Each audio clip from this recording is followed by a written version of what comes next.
Hello, everybody, and welcome to Chaotic Neutral Games. We hope that for those of you who are watching, you enjoyed our St. George's Day special yesterday, where we had 2 dragon encounters back to back, and as always, chaos ensued. We are back now with our regular role-playing schedule with episode 69 of the Benefactor. So we just going to jump in. Thank you very much for all the bits yesterday. Let's get on to the show.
And welcome back, and hello to all of our players.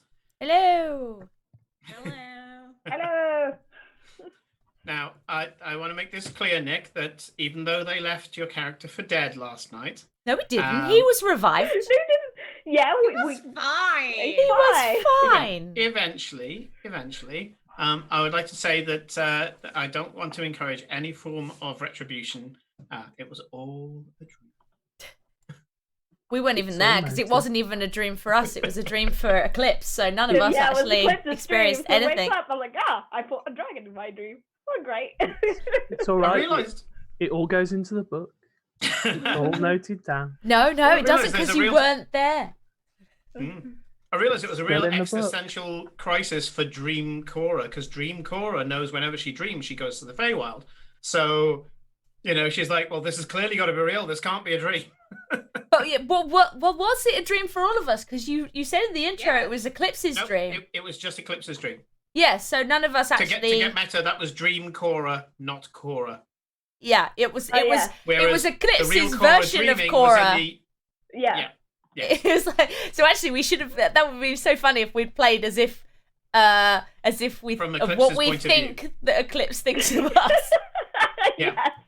Which I think maybe is canon. I think acid. Yeah, acid. You threw acid a lot.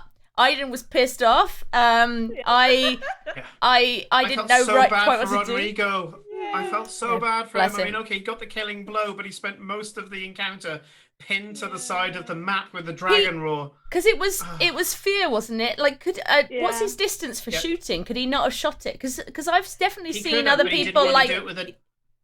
He didn't want to try and hit an AC 19 dragon with disadvantage. It would have just been more failed throws. So he just didn't want to do it. And I was just like, well, I said to everybody, these are dragon encounters. You should have run around and fought mimics and maybe found something fun. I know, yeah. It sucks. We didn't touch any of the mimics. No, we did. We went touched next 2. One. I went next to one. It was like, it's a mimic. And we're like, okay, no, we're not going to touch any of them. Well, that's where the double bluff was, because there were actually items in the mimics. Really? As in, if we'd killed them, we would have found something, or 3 of the mimics had something inside them, like Jerome does, and if you'd killed one of the right ones, there would have been a magic item, a pretty powerful magical item as well, because it was all a dream. I don't have to worry about you keeping it. So just tease us with something we really want and be like, oh, that sucks. But anyway. So good evening, Jordan. Good evening, Steg, and Jordan and Snipe and everyone. Oh, sorry, Jordan is Steg, but I don't like calling people by their real names. Hello, guys. I've seen them all. So You've returned back from Astron, and you are back in the city of Ostergard. The vibrant colours, smells, and just the positivity of the people in Naruka is harsh juxtaposition compared to the harsh, grey, and calloused industrial people of Ostergard. A city that doesn't sleep for a different reason, and that is that it's the centre of commerce and industry for the lands belonging to Duke Edward Ostermark. Someone who you have been invited to, let's say with a tinge of compulsory, tonight. Yeah. You have 2 hours before you're due to go to the palace. Oh, I thought it was longer. Yeah, like, because it's in the morning and that's in the evening, and we wanted to go and confront Renata. That's right. You haven't confronted Renata yet. Sorry. Yeah. Okay. Sorry. It's midday, and you're supposed to get there for 8. So yeah. You've got plenty of time. Yeah. Sorry, I'm getting ahead of myself on my notes here. So you have had a good lunch. You've spoken to the Herald. The Herald has gone off and RSVP'd. He has been hanging out in your tavern for the last week, waiting for you to come back. And all over the place. Yep. Who was that? Who's been waiting? The Herald. The Herald. The Herald has been waiting in the Hawk and Harness for a week. Was this the guy who came up to me and was like, or something? No, different.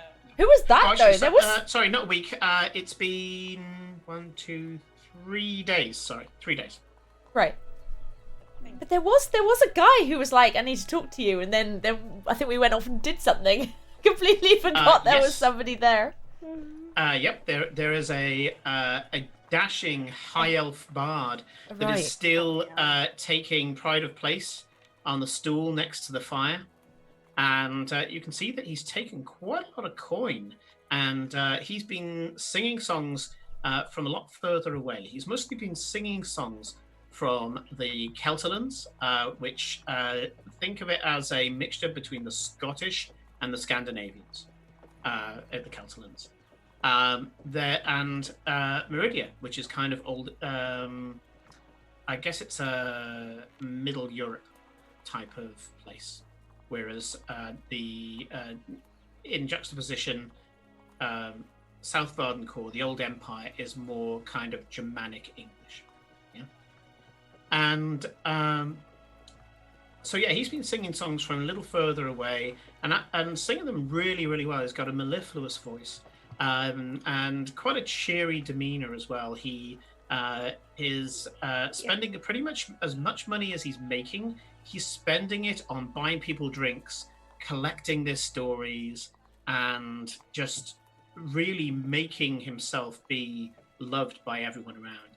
And you can tell that everybody who's coming in through the door is checking over by the fire to see if Derillian is in the spot, which is kind of like a little busking spot within the tavern. And yeah, he's here. He's apparently hung around for the last 3 days.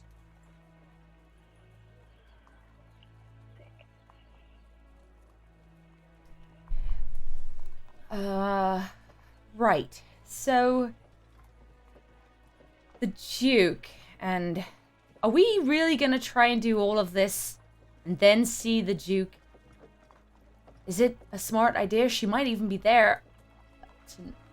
Now, what are we going to even say? I mean, we're not going to be able to speak freely with her at the Duke anyway.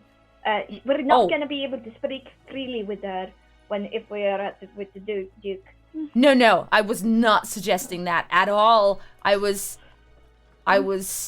thinking that the Duke is going to, why is the Duke even wanting to meet with us for something that we did over a month ago, and he already gave us silly medals for them. Yep. So why?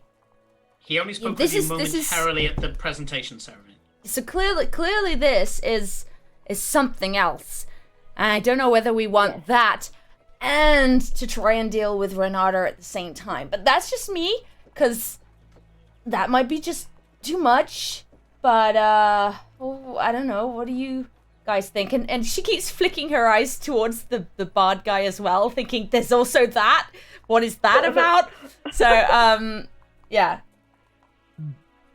I don't see why we should go see the Duke. Just I think we've been ordered to. Yes, we've been well, ordered to. yeah. I don't think we can I think say no thanks. Well, You think we can?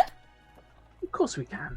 I don't think, no, I really don't think so. I mean, even if we gonna- could. I think we should refer to the one who has the most social graces out of anyone, even if it's not within this country. Glory, do you think it would be a good idea to refuse an That was kind of invitation by the backhanded. Duke? No, we have to go. Well, Glory would It's not never even want a to question. not. Yeah. That too, Cora. Yeah. But it's more about, farewell. Think back on what type of man we're dealing with.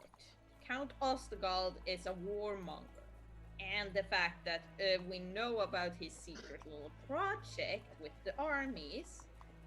Of which he Would doesn't you know rather that be we on know. his bad side than his good side? At this I point, Felicia, can you make? Go on. Do your line first. was going to say, if I'm honest, I could care less. I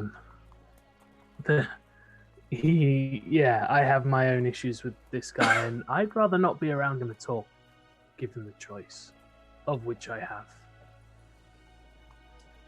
So, Felicia, can you give me a charisma check with proficiency? This is a socialize check, and this is from your background gossip.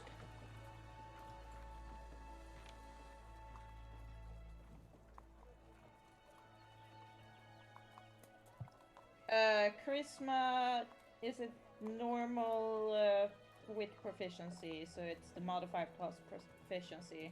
Yeah. So that is a 13 plus 9 then. 22. Nice. Yes. Okay.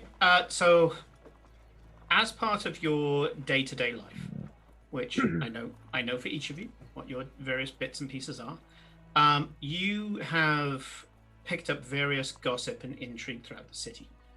You frequent the various salons and soirees and get-togethers that you have, and you've fallen in the last month after the siege. You fell back into the work, what is to you work of the social ingratiation of Ostagal. Rather than giving you a plethora of names, a little black book. You've just been kind of waltzing through the various influential people in the city and making sure that you've been present to overhear all the juicy gossip regarding various things. So the way that it's been painted is that even though you guys were clearly heroes for performing one of the missions for the city, the heroism that has been the emphasis that has been placed has been on the city of Ostagal itself, the people of Freetown, which the Duke was very adamant should be given pride of place on their own, aside from the people of Ostagal, and the members of the city guard and the deputation. There are around about 50-50 in the city. Almost every other city guard is a deputation now. And they have all been credited with that, whereas you are credited just with one mission. Yeah, you got the doors open. Yeah, there's no one's playing it down that it wasn't a pivotal thing, but you were one of a larger team as far as everybody's concerned. Yeah, you weren't the vital heroes of the hour. Duke Ostergold has not claimed a huge amount himself, but instead lauded all of that glory, and of course it's always going to be reflected glory upon himself, on his city guard, his militia that were in the city at the time, and the training and everything else that's gone into it. And the rest of it is him doing easy PR by tapping into his war chest to rebuild buildings and give out arms for people who had lost someone or were in need as a result of the siege. And you know that he has been feasting pretty much everyone in the city who was involved in some way. The reason why it's taken about 5 weeks is that at one point he wasn't feasting anybody at all. He was believing that the battle was won, but the war wasn't over. He was knuckling down with all of his advisors, the university, all of that lot, and nobody could come and see him about anything other than demons and the architect. He was obsessed for about 2 weeks. After a while, he felt like he got a handle on the situation, and then he started feasting people. Previously, he was just sending up money and things like that, giving out medals, things that didn't take a huge amount of time. Feasting takes an entire night.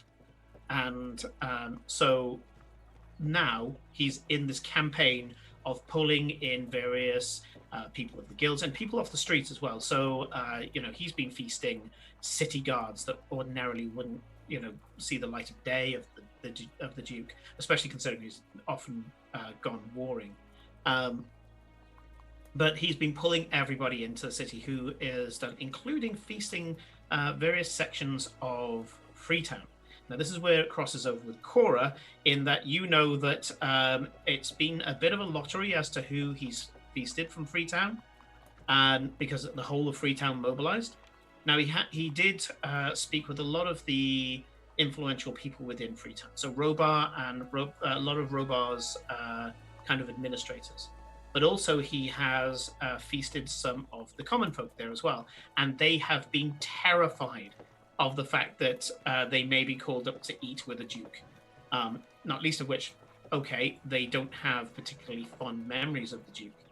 But the other thing is that he's they don't know how to eat, a banquet. They eat what they can get in Freetown. They've been able to make good, and the food that they're able to cook from simple ingredients has been fantastic. But they don't know how to behave in front of a duke, so they've been terrified of winning that particular lottery. And so it sounds like it's your turn. I assume you explained this right. to us. Well, yes, who's explaining this to us? Apart from the DM in the sky. I would say it's a mixture of Glory and Cora jumping in with the Freetown bit. Right, so yeah, but we've heard this at some point. It'd be lovely to roleplay that rather than have it just if you as want a to dump. roleplay it, great, but if not, you can just have a meta conversation where you say we share this information. I can share the information. It would just be nice to experience the information rather than just having it told to me. Yeah. Right. So I've heard that people have been, and so why was he calling people in to feast with them, asking them for details about what the fight was like or something? I don't really quite get it. Probably to celebrate war. And it's right. It's a celebration. The man loves a good fight, and so now he is celebrating that he won a good fight. He didn't win shit. Yeah, he didn't. No. Felicia, FYI, out of character. Can you boost your mic in any way? That would be amazing. No. I was leaning back. Yeah, no, it's okay. See, I just don't want you to be lost. Okay. Yeah, the man loves a good fight. The fact that he wasn't the one fighting is of no concern, as he is the ruler of this city. It was his people who won, and by extension, him. Yeah, well, yeah, he's taking glory in other people's achievements. And I will have no part of it. I will not stand there, and I will not. Oh no, Jordan, I have a stand mic on the table. I don't use this one. And be used to further somebody's glory, especially when we know what we know. Well, as I said, Parvel, I don't think we have much of a choice. I think we have. Not if you want to stay in the city. Oh. That doesn't sound so terrible. Ah, fair. Yes. I mean, we could return Well, back to home. the campaign will end if we leave. Will it? Will it? Only if Simon decided to. It's like, sorry, you leave the city and everything goes dark. Corinne, I've told you about You the roll. Street of Doors before. You run out the city gates. There is this invisible wall that you keep running into. For some reason, you cannot seem to get any further forward. And yet there is a railroad right next to you that is fine. Yeah. You try jumping, then Please. crouching, then jumping. You keep doing that quick save, quick load thing to see if you can clip through it, and it just doesn't work. But please come down this linear corridor for us. Yeah, no, I don't think that's this sort of thing. Should You can open any door you like. Same thing I will be am behind so unsure because I kind of see where you're coming from, Farewell, and I absolutely have no big desire to go grace his dining room, and to a certain degree, it feels weird as well, considering there was that big fanfare when we actually finished, and everyone making us out to be heroes when really we were just some of many. And then he's been feasting with all these. Cora, it's more about the fact that we were there at the end. I get that. Heroes. So why this are city we the hasn't- last people to be feasting with him now? What does he want from us now when he could have asked us a month ago to do this, but he's done it to lots of other people, including people in Freetown who really are. It was probably because it took him a month to crawl out of whatever hole he was hiding in. whilst Okay. he was 2 still weeks, going. according to my sources, Farewell. 2 weeks. No, Not there you to interrupt, but can I ask where you're having this conversation? In the tavern. Probably up in our rooms because we did head up, if I Did we? remember correctly, last time. No, we're in the tavern. Oh, I no, mean- we sat at a table with Noki's enchantment. That Yeah. was it. Yeah. Oh, Yeah. yes, that's right. Because, He's Gloria's silenced. taken to asking him for his privacy thing. True. Okay, so part of me does not want to go, but part of me is intrigued to learn why, and also, oh, my accent's going. Also with our also, how do you say also? With you know, the stuff that we do know. Aren't you intrigued to find out if he's got other plans and to be in the know about that? You Because- can treat it as a way to spy on him to see if you can find out any more about what's going on with the badges and him using the souls of soldiers. I mean, that's kind of my thinking is if he's trying to use us for something, let's use him for something too. Oh, And I do no, glance around speaking my thinking we definitely language. still have this enchantment on us, right? You are learning. You can see there's a slight ripple in the air. You're fine. So we can help the people or the souls, because I assume that's completely against the Raven Queen, isn't it? Trapping souls and preventing them from moving on. Yeah, but you're not going to fix that by just dealing with him. Well, Oh, it's a no. it's a stepping stone to be. If you're gonna find out, you can't just save it in one go, as you said. You need to find out more information so you can investigate and then move on from there.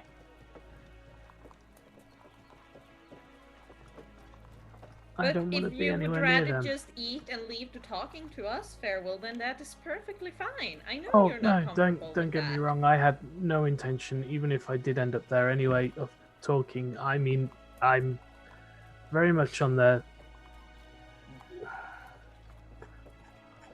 Apart from this, there's no advantage for us being there. He's not going to let anything slip, nor is it unlikely we'd find anything there anyway. He's not. Doesn't strike me as that stupid. If anything, I think No. we're better focusing more of our time Farewell. Renata and that stuff than we are and traipsing around. And then what would the consequences likely be to refusing such an invite? Persecutions, becoming an outcast in society. I mean, you're more socially aware than I am, but would it be good reputationally if you suddenly started, I don't know, trying to arrest a group of people that have a lot of public support and sway. Oh, of course not. You will first blackmail them or make a cover-up story as for why you're doing it. Right, so... And he's not going to be Essentially stupid ruining enough. their reputation throughout the entire continent. I can live with that. I mean, but he's not going to be stupid enough to try and kill us. You do have a feeling, Farewell, that you're hearing the Tezcatlipoca answers rather than the Ostermark answers.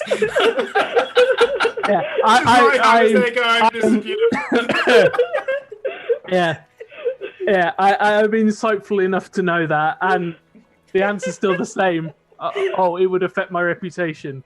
Oh dear. Oh dear. What a terrible thing. What a terrible thing for the poor cleric.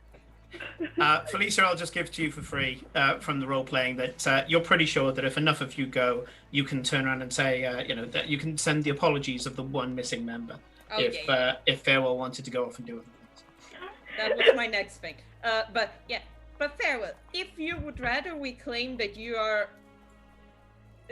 ill or otherwise occupied by your duties as a father of the Raven Queen. Will you stop using that word? You know I don't like that word. Well, that, it's a word that carries a lot of especially in that weight. We can use that, and then I'd rather you have to didn't. go. No. Yeah, see, we could say that you have some important duties as a father of the Raven Queen. Stop it. You're trying to use humor to deflect from a very important point I'm trying to make, and that is, we are doing it again. We are charging headlong into something that isn't our problem. What is our problem? Well, I would.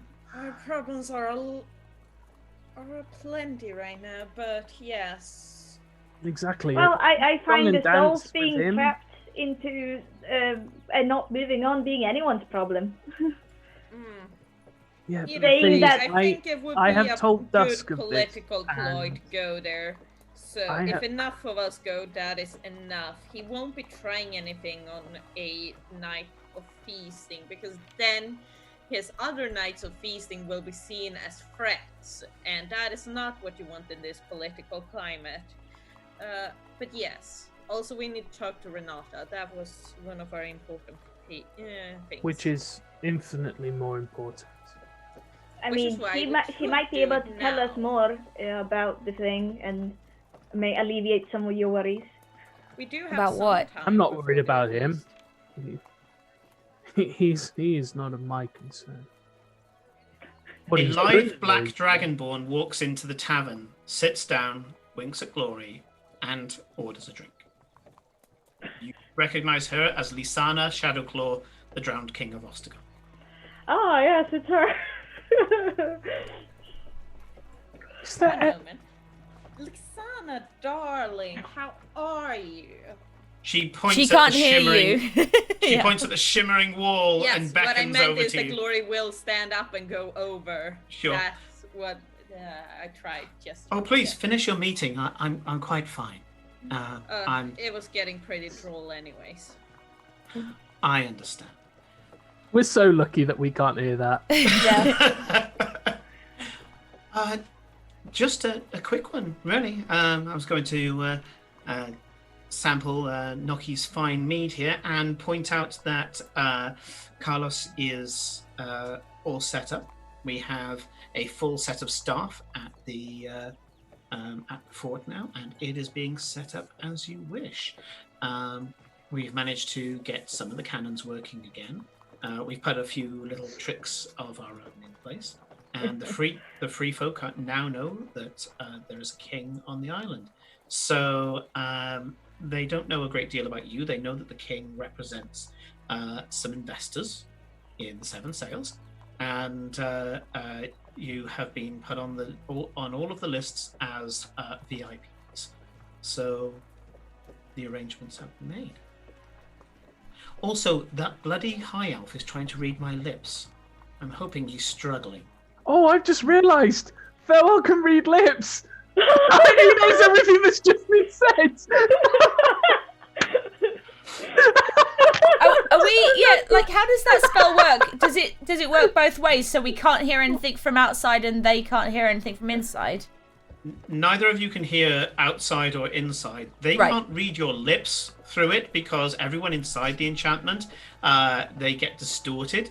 Yep. Not so much that you can't see the people, but the lips get fuzzied up because people have thought of that. But on the you looking out, everything is crystal clear. So yes, Farewell just read that entire conversation, unless Glory kept her back to him. So yeah. Probably if she woke up. Yeah, no, she would have known. Yeah, I think. But he would have seen the other side of the conversation. Yeah, and your with your even your passive perception, you do manage to read the lips even of a dragon. Yes, the dragon is slightly different. Slightly harder to read, but Read the lips of Illithid. Lysana looks over at Soriel and kind of touches a finger to one of her fangs, puts it down on the table, and the table starts to hiss. Kate, I think your bard friend is about to get murdered horribly. I love how you said Kate. Oh, sorry, Cora. It's because Simon does it all the time. Simon, call me Cora. Yeah. Right. Sorry, Right, you- Cora. no, Yeah, what? your friend's about to get murdered horribly. What? What? Who's talking about it? What? I don't even know this guy. Wait, hold, one at a time. Right. So that one who keeps looking at you and trying to read what we're talking about, but is looking increasingly pissed off, has been staring at Glory and her new friend, who is worryingly Glory-esque. Now, Black dragon, emerald green eyes. yeah, And that was has- rolled before before Felicia gave me Glory's backstory. So has just cast a spell on the table, so there's a very good chance that somebody's about to get murdered. And if you want to talk to him now, I before he's even finished speaking, I head over towards the bard, and I kind of give a side eye to where Gloria and that dragon are, just in a like a yeah, come at me kind of thing, a little bit, as I sort of like side over to this guy because I'm like you still walk don't know up- what. as you walk up, Soriel winks at Lysana. Lysana gives a low, throaty growl, and he says, "Cora," completely ignoring her now. "Cora, so glad you've got some time for me now." Yeah, that was. Yeah. Yeah, sorry. We kind of had a bit of a detour. You wanted to talk to me? Who are you? Yes, You in know private. me. I've already introduced myself. My name is Soriel. Remember? Okay. Yeah, so he very Cool. briefly introduced himself was- and said, then said, right. talk to me. Okay. Call me. And I see you're making a good Cora point de here. Nora, yes. She Very, can't- Yes, she can't hear they us. Very correct they one. appear to favour Meridian and Kelterland imports, as it turns out. I've been to both places recently, and especially some of the tales of the Sky Knights. They were very happy with those. So yes, incredible people to be around. I should have to tell you about them sometime. But for now, I think we should talk. And as he says talk, he snaps his fingers, and there's the familiar ripple as he replicates Noki's spell around the two of you. Oh, this happens a and- lot. Well, it was either that or teleport you to the beach. Would you like to go to the beach? I was there recently, and no, we're fine. Okay. Well then. So, I have some requests of you. Favor for a favor. You know who the Linorai are.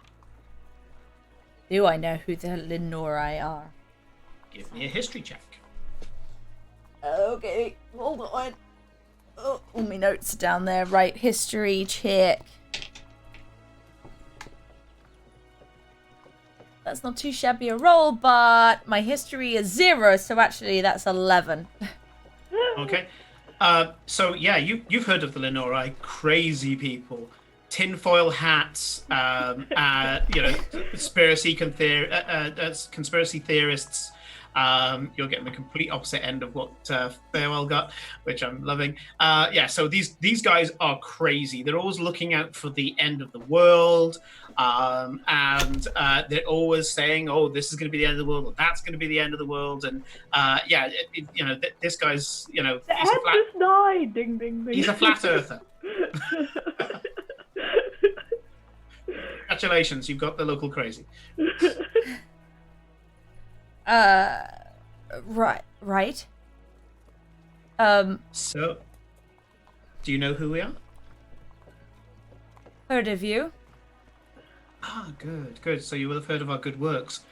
We seek out maximum level security issues, not just for one nation, but for all. No, but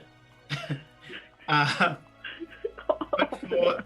I should not look at chat sometimes. Not just for this nation, but for all nations, for Illyria as a whole.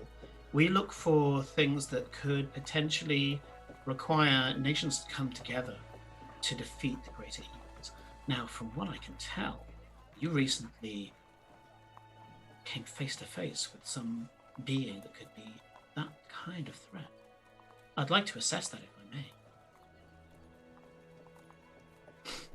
The thing that attacked the city?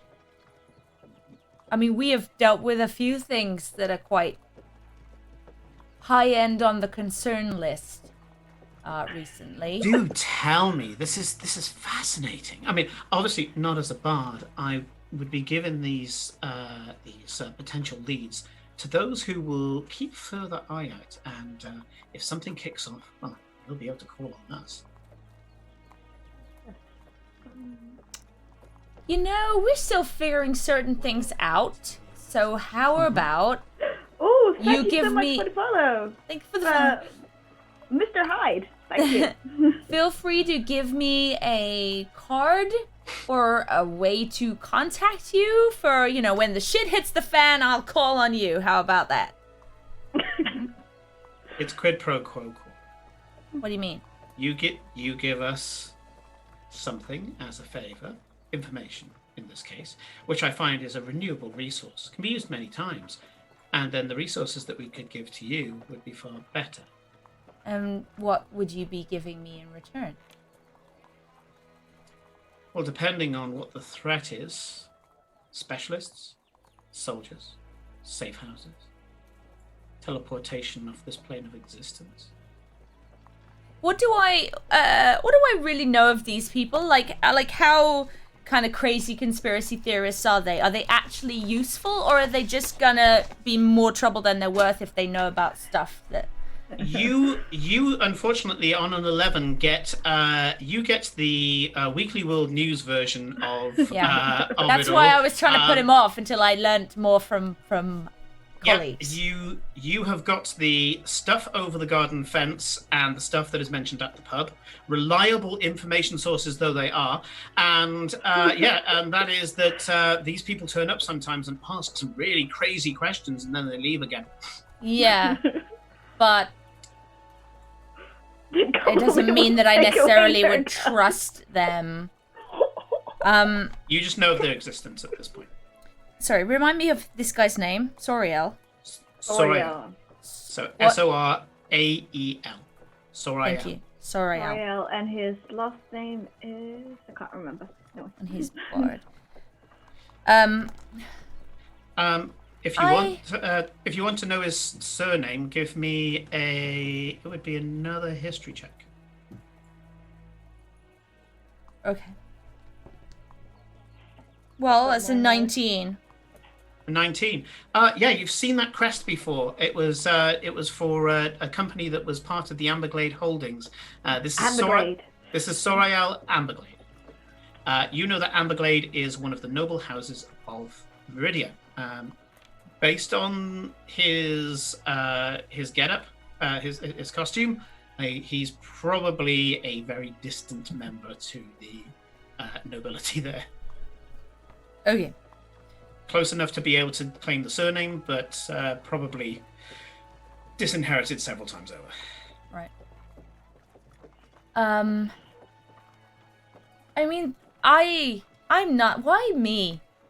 And she kind of looks back over or hints back over at her whole table of others. Why are you asking me? All characters. He flicks his fingers, and your wedding ring starts to burn. It doesn't hurt you, but he says, "Like calls to like." Okay. Were you sent here by them? No. My bloodline comes from, and he points to the wedding ring. But I was born on this plane of existence. I've been once as part of an ambassadorial trip with Illinois. So I'm far separated from the sun.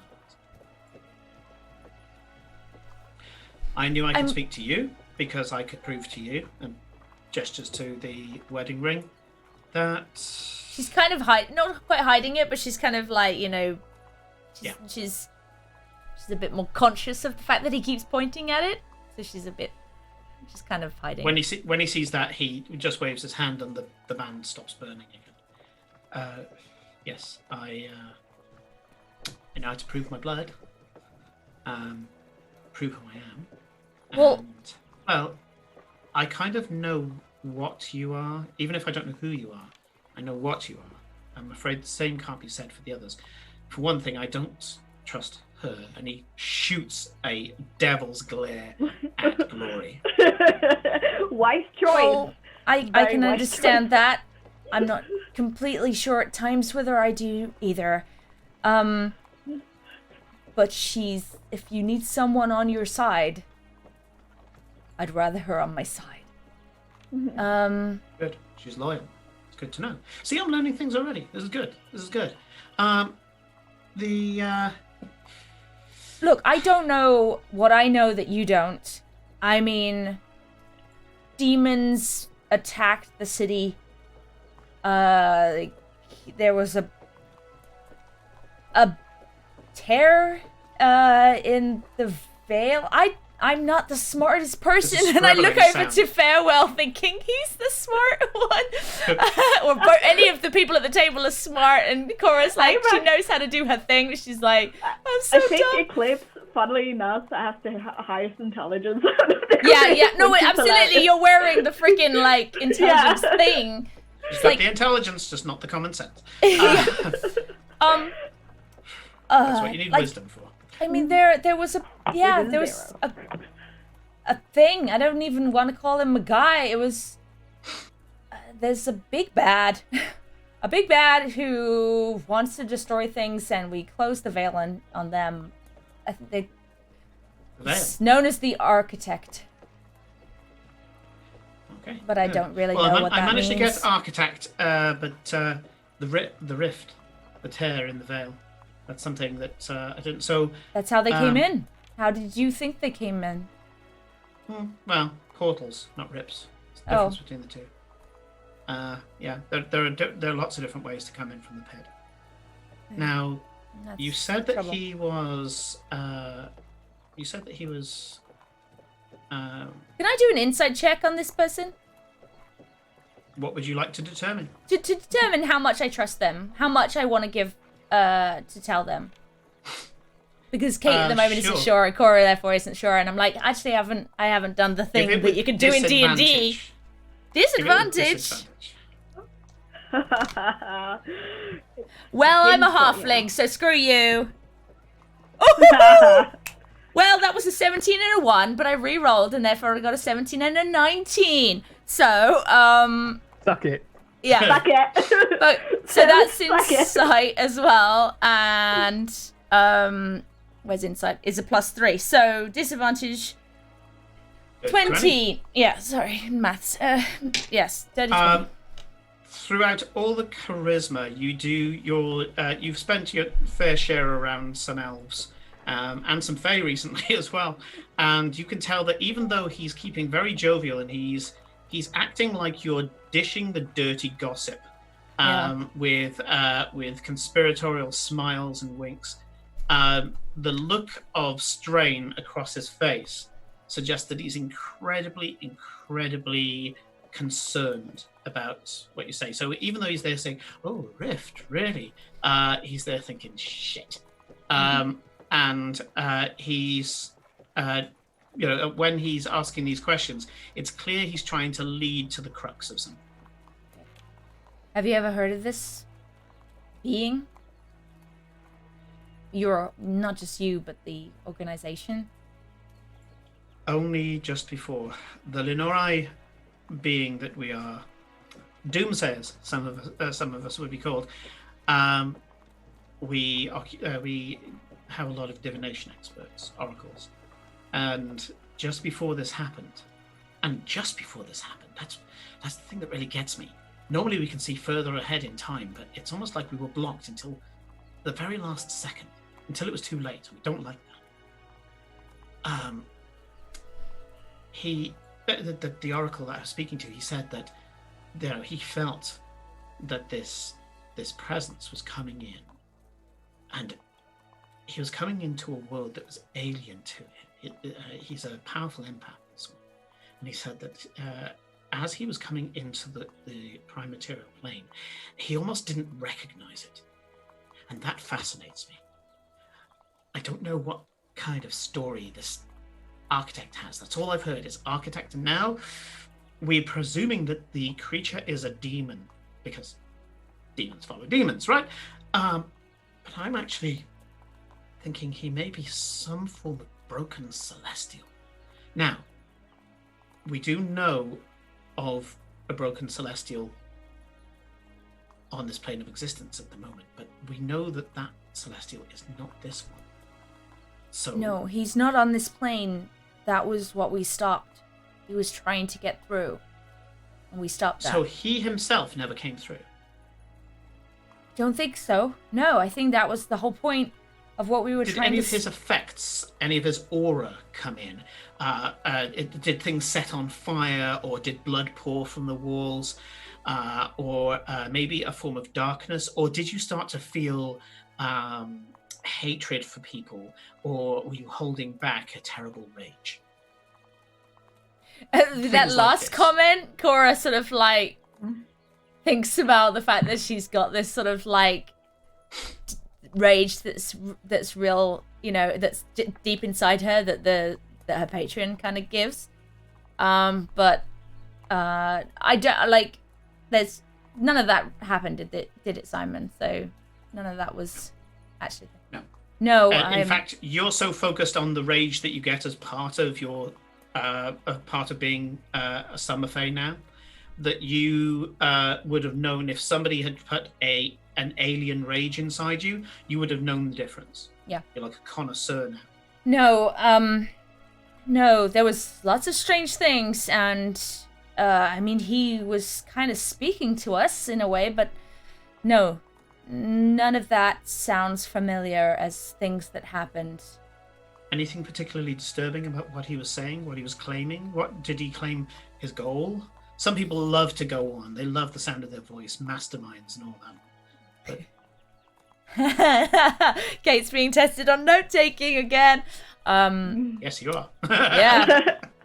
Yeah. And this NPC is not getting nothing because I didn't write much down. You can ask the master. I'll get nothing from me. I'm ignorant. Oh yeah, exactly. It's like me. You can ask the master of note taking. I don't remember squat. I wrote. Yeah, I don't write down very much. Watch the VOD. Maybe ask the DM reminders. She's also Cora's also obviously thinking about, Renata hovering in, like, floating in the middle of the room, all namaste like, and like, and the time sort of warps, and not wanting to give away that. So, there was a lot of stuff happened that day. We stopped this being from getting in. I don't know if and when he's going to find another way. I might have I might be able to find out more, but to be honest, there's nothing more I can tell you that I know, that I remember, at least. Like, seriously, I'm not the smartest one of the group. I mean, Eclipse has this thing. I mean, it's kind of cheating, but she has the thing. Yes, I don't have the best track record with Vickers. Anyway, so Is he referring to the farewell with Vickers? Yeah. He said, yeah, that's exactly what it is. And he says, He's a cleric. anyway, I have to go because I have something else to attend to. I'm currently providing sanctuary for some people, and I need to make sure that they are safe. So I'll just ask one more question, if I may, and then I'm out of your hair. Yes. Is that acceptable? I can't stop you asking a question. Very well. All I can Did do is you- stop answering it. Did you witness any form of time dilation whilst you were fighting the architect? Time going slower, suddenly people jumping from one place to another, events repeating themselves. Really? Yeah. Why? Why would that happen? It can happen at times like this. He knows more. No? Deception check. And we are rolling off, my friend, because this guy is an inquisitor. He's a spy. At least it's charisma. Yeah. Yeah. This is the... Right. I didn't roll all that great, though, but my deception is quite high. 17. Ooh. Good to know. Thank you. You've asked a lot of So- questions of me, and I still don't know what you're doing for me. I've given you Well- information. First of all, he takes a piece of paper out of his pocket and holds it out in front of you. There's a symbol on it. As you look at it, the symbol flashes and disappears.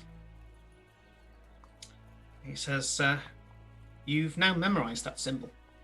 All you need to do is draw it on any table and sit at one end of it, and I will appear at the other end. Have I memorized that symbol, Eventually. Simon? Yes. Okay. In fact, you're a little disturbed by the fact that Yeah, something I to your can memory that remember you can't get rid of. something. Yep. Cool. You have this symbol. The symbol flashed, and now you can't forget it. Just trace the symbol on any table, flat I wish surface, I could do that with more things. and you will eventually get me. If I'm obviously fighting for my life, you're just going to have to be on hold for a while. But eventually, I will sit at the other end of the table. And You fight for your life much? Hmm? I said, do you fight for your life much? Often. Like what? Give me the last thing that you and your Lenore did. I'm curious. I don't know much about you. Even better, I'm a bard. And he reaches over and You're not puts a his bard. hand on your temple. Oh, and I suddenly thought he was gonna sing me you a song. You feel a lurch in your stomach. This world spins around you, and you find yourself in a large terrace temple, like an Incan temple. And the sky is absolutely grey. There's no light. You're not quite sure how you can see. You can see that Soriel and 3 others are running super silently. Soriel is now in all blacks, kind of ninja style, and he's ducking in between the buildings that are on top of this gigantic step temple. you look down, and the step temple is probably somewhere in the region of probably about 7,000 foot tall. Even though you've never really seen anything like that before, it's basically the top of a mountain. It's like a huge built mountain, but the whole thing is one great big building, and there's a city on top of it. He's dashing in and out of alleyways, and stepping out of the alleyway into the mouth of the alleyway is a human, bald head, tattoos all over the head. The eyes are like two glowing embers, and he's kind of weeping lava down his cheeks, spilling onto his clothes. It's kind of burning the clothes, but not burning the skin. There's this kind of tortured voice that says, guests, come, and flicks his hands out, and lava just splashes all over the place. Soriel and the others hit the dirt. You've seen Eclipse do the same thing. After they hit the dirt, they leap up in the air into a shadow, and boom, they're gone. Suddenly, all three of them appear behind the guy who's got lava weeping from his eyes, and you can see that a shadowy blade comes out of Soriel's hand. He puts it up against the guy's throat and pulls, and the guy's head comes off clean. They all jump into the shadows once more, disappear onto the rooftops, and there's an explosion below. And you suddenly come out of this vertigo, and you're sat at the table. Did that knife look anything like Farewell's? No. This Or was a any of the knife other- made of shadow. It was literally the spell Shadow Blade, which Corinne. You've seen can Eclipse cast. use it. You've seen. Right, Eclipse I was use gonna. it. Okay, yeah, I wondered. Okay, so it looked like Eclipse. Okay, whoa, okay, that was more intense than I was expecting. I thought you were about to sing me a song, but thank you. Yeah, okay. That was 5 days ago. Okay. Yeah, you And have I have a interesting feeling I know life. who it was, or what kind it was. Not who it was, but what kind it was. Anyway. Okay, right. Symbol, talking, notice, check for time things. Keep an eye out. How do you keep an eye out for time things? How would you know? Normally, it's stronger than deja vu. You relive moments, or you're running down a corridor. You get, say, a third of the way down, and suddenly you're at the end of the corridor, but with no Have you memory had of this? going in between. I haven't. My master did.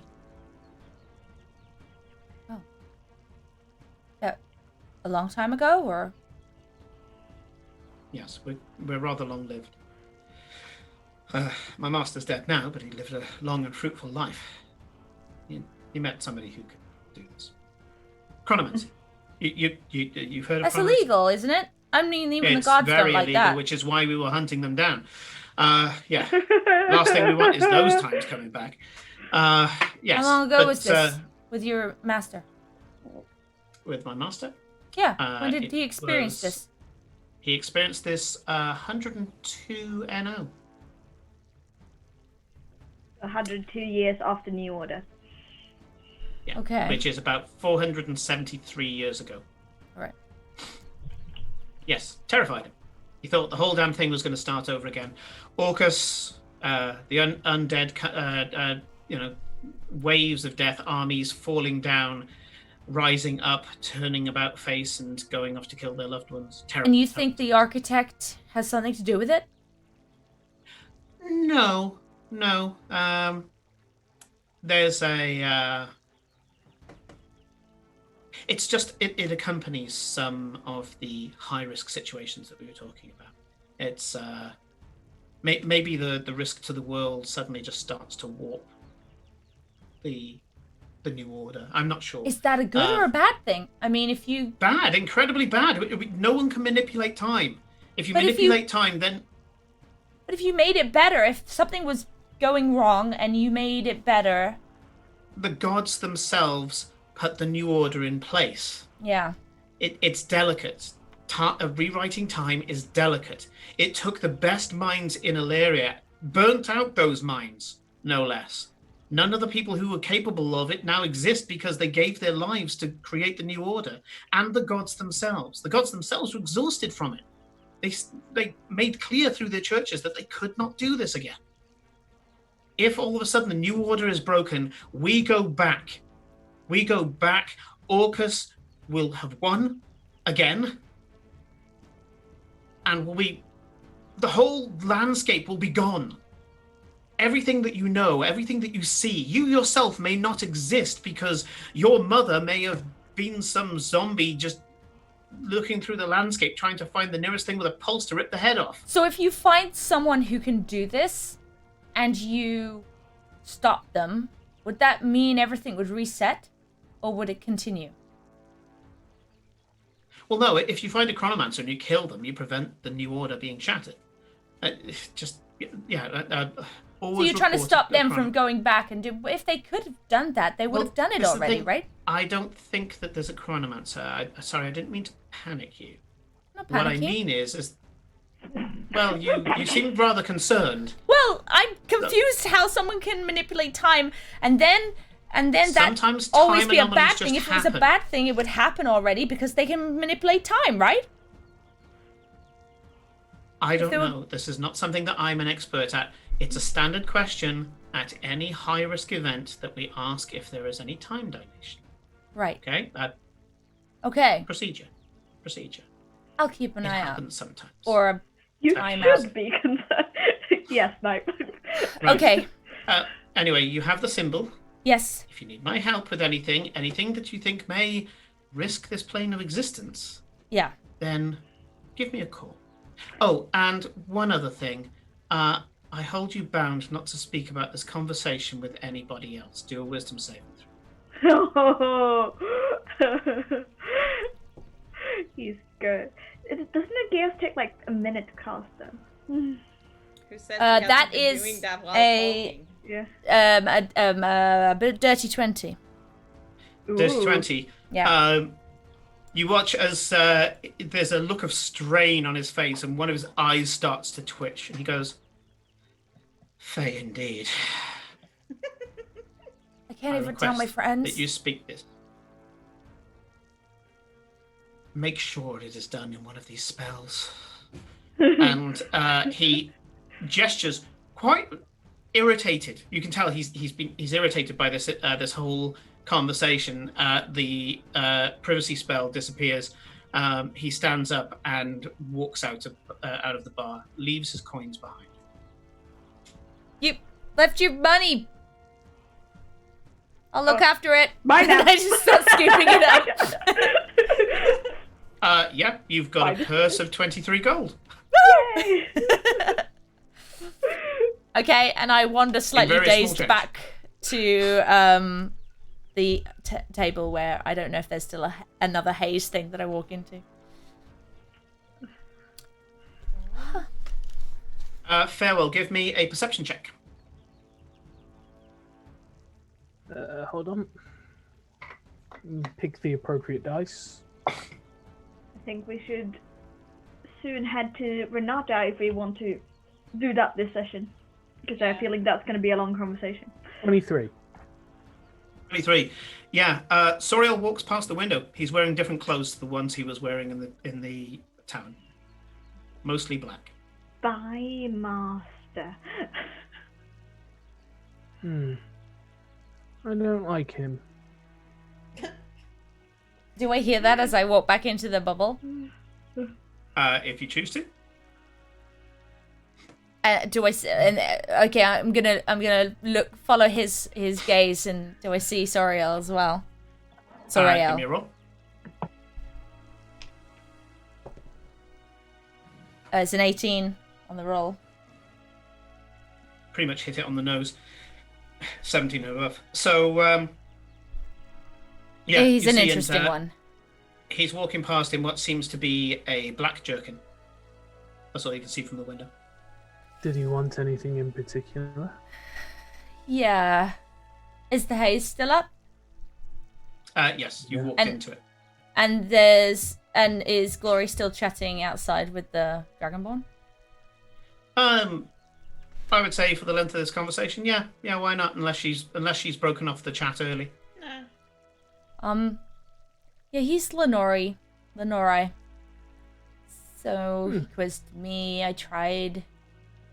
I don't know I how. assume he was asking questions about what went on and our wonderful benefactor and everything He- that we've been doing for the last couple of weeks. They he tend did. to like to, Yeah. stop world-ending things. That kind of be their thing.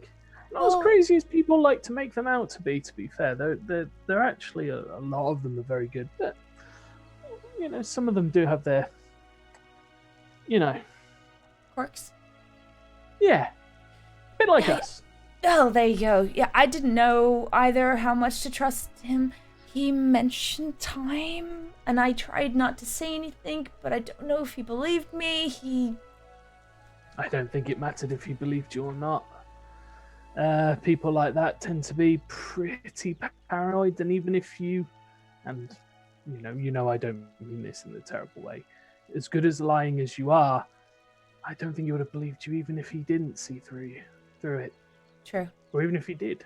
It would just reinforce something. So I True. don't worry about it too much. Well, he's given me a way to contact him, so if we need an maybe ally or someone to help who would definitely believe in the crazy shit that we've been up to, maybe they'll be useful.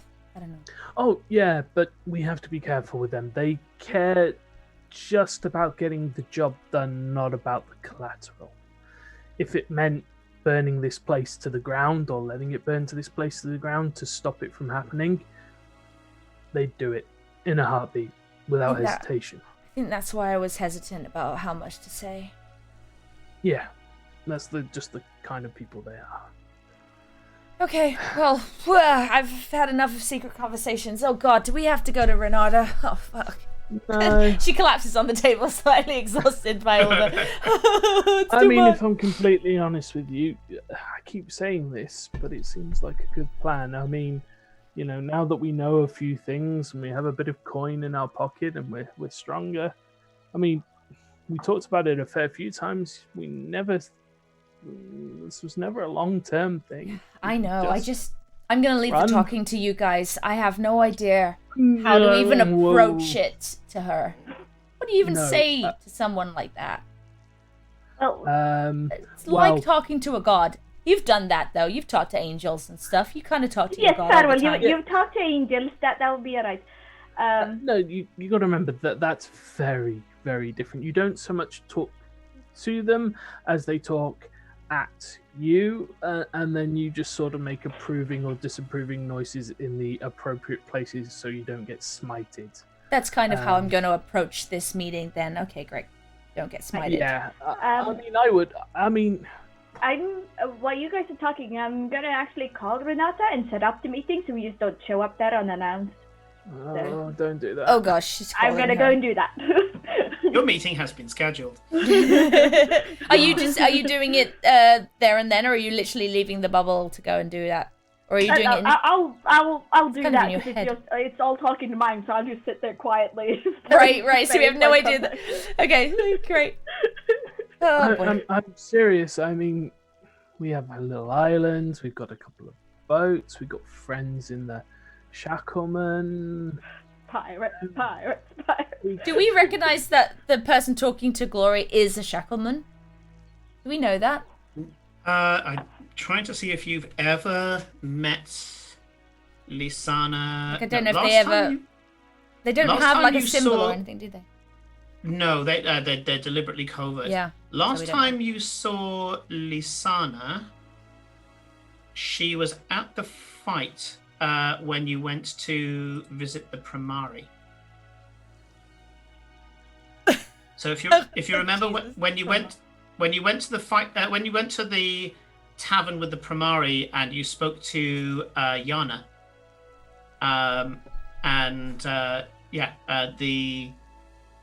there was a Dragonborn there. This is the same Dragonborn. Great. I totally know all of that. Okay. Yeah, you too. We have met her. Yeah, but You went to Gaston's gastropub, yeah? yeah. Right. I schedule a meeting for whatever earliest convenience. Telling that we ya. can do. We could Okay. go be sorry, I've got it asked backwards. That was a different party. Sorry. I was gonna say that I- sounds like. I it just sounds- checked my notes, and the symbol next to it is the Tuesday night group. Oh, That was- okay. that was- It's just because we know who Gaston is because we've met him. We've met Yes, Gaston. yeah. Well, times. yeah. We think Yeah, he's a sorry, dick, I'm though. playing right with your memories. I've just checked this, and it has the other symbol onto it. So the other party's last visit to Ostergold, they went in, and there was a fight there. Good, So, thank God, because I'm like, forget all that, forget I'm all really that. bad with my memory's awful, but I really couldn't remember any of that. I was like, oh shit. Yeah, never seen this Black Dragonborn before. That's fine. in So my- I don't recognize that they're gentlemen. That's fine. Yeah. I'm just gonna look over at Eclipse, and if she's looking wistfully into space, like she might be talking, like doing. Is she holding? I Are you assume it's holding a your quick- symbol? Yeah, well, I will. Yeah, we'll touch it. But I assume it's very quick to be like, "Hey, Renata, we would like to speak to you, please." She's doing that whole Eclipse thing where she has something in her head, and no matter what anybody else says, she's just going to go and do it, isn't she? Absolutely. Probably. Yep. And yeah, so Pupils Eclipse, dilate. Womp. you get one of her house clerks, and they say, yes, I'll check, and yes. Ms. Green is very happy for you to report back in, and welcome back to Ostergal. Thank you very much. We will be there shortly. Why do So I I need to do that meeting. twitching sensation that I'm going to end up like stitching up wounds again? You know when you get that tingle in like. your We're about to fingers? confront somebody who could literally stop us being born. I don't know whether any wounds would even happen. I don't know how to even approach this, which is why I'm gonna let anyone else do talking. Eowyn suddenly says, "Do you want a scary thought, Cora?" No! I actually If gonna you're say gonna- that if you're out gonna loud. say- Out If loud, you're I'm just gonna say something that. on the- yeah, it's that if anybody is going to say something on the lines of she already knows that we're coming and has already had 1,001 of these conversations in a million different ways, I am going to smite them myself. No, I was going to say that maybe she has already got rid of one of the group. We wouldn't remember. You need to have a word with her. I mean, Yeah, that's she's not making. gonna- I mean that. I mean, I'm just saying, you know, it's not my place. But you and I have been friends longer, and I really think you just need to. Yes, I that's not just very looked between them comforting. thinking. That's not comforting at all, Eowyn. Why would you say that? Eowyn is just fluttering quite about, going, "What? I was really proud of that one. I thought I really got the hang Yeah, of it." it's smart. Good. It's just not helpful. Not helpful. Yes, Jordan. There was 100 people in this campaign once. Yeah, there is now only 4 of us left. That's the canon. Well, sorry, I just was thinking. What? And I look over at Eclipse. You've called her, haven't you? Of course, she's called her. When are we? When? How long? Whenever we are available. Okay, could I maybe just do one thing first before we maybe meet our end? I would just love to. I got souvenirs, and it would be nice to drop them off. Doesn't take long. I'm not gonna say hi because I can't. Okay. Souvenirs? And I dig back out the mirror thing. I got some of right. these for people, and then like would they even have fit in my bag of holding? I probably have put them in the carpet bag because I've got huge bolts of fabric. So actually, Fabric, like Farewell's probably seen those. Like, you know, the fabric in the bag. Yes. It's Thank you for making me your pack mule again. Shut Again. up! I can't carry it. It's bigger than me. Most things are bigger than you, but that's not the point. And I start to sort of try and dig the carpet out because I'm thinking I'll just go on the carpet and I'll just fly over there and drop it off if nobody. It's like I'm pretty sure. I'm We'll pretty sure go he says with not you, to Cora. fly indoors. Okay. Yes. Well, It can't go Hey. through the door. fine. I can't. I get it.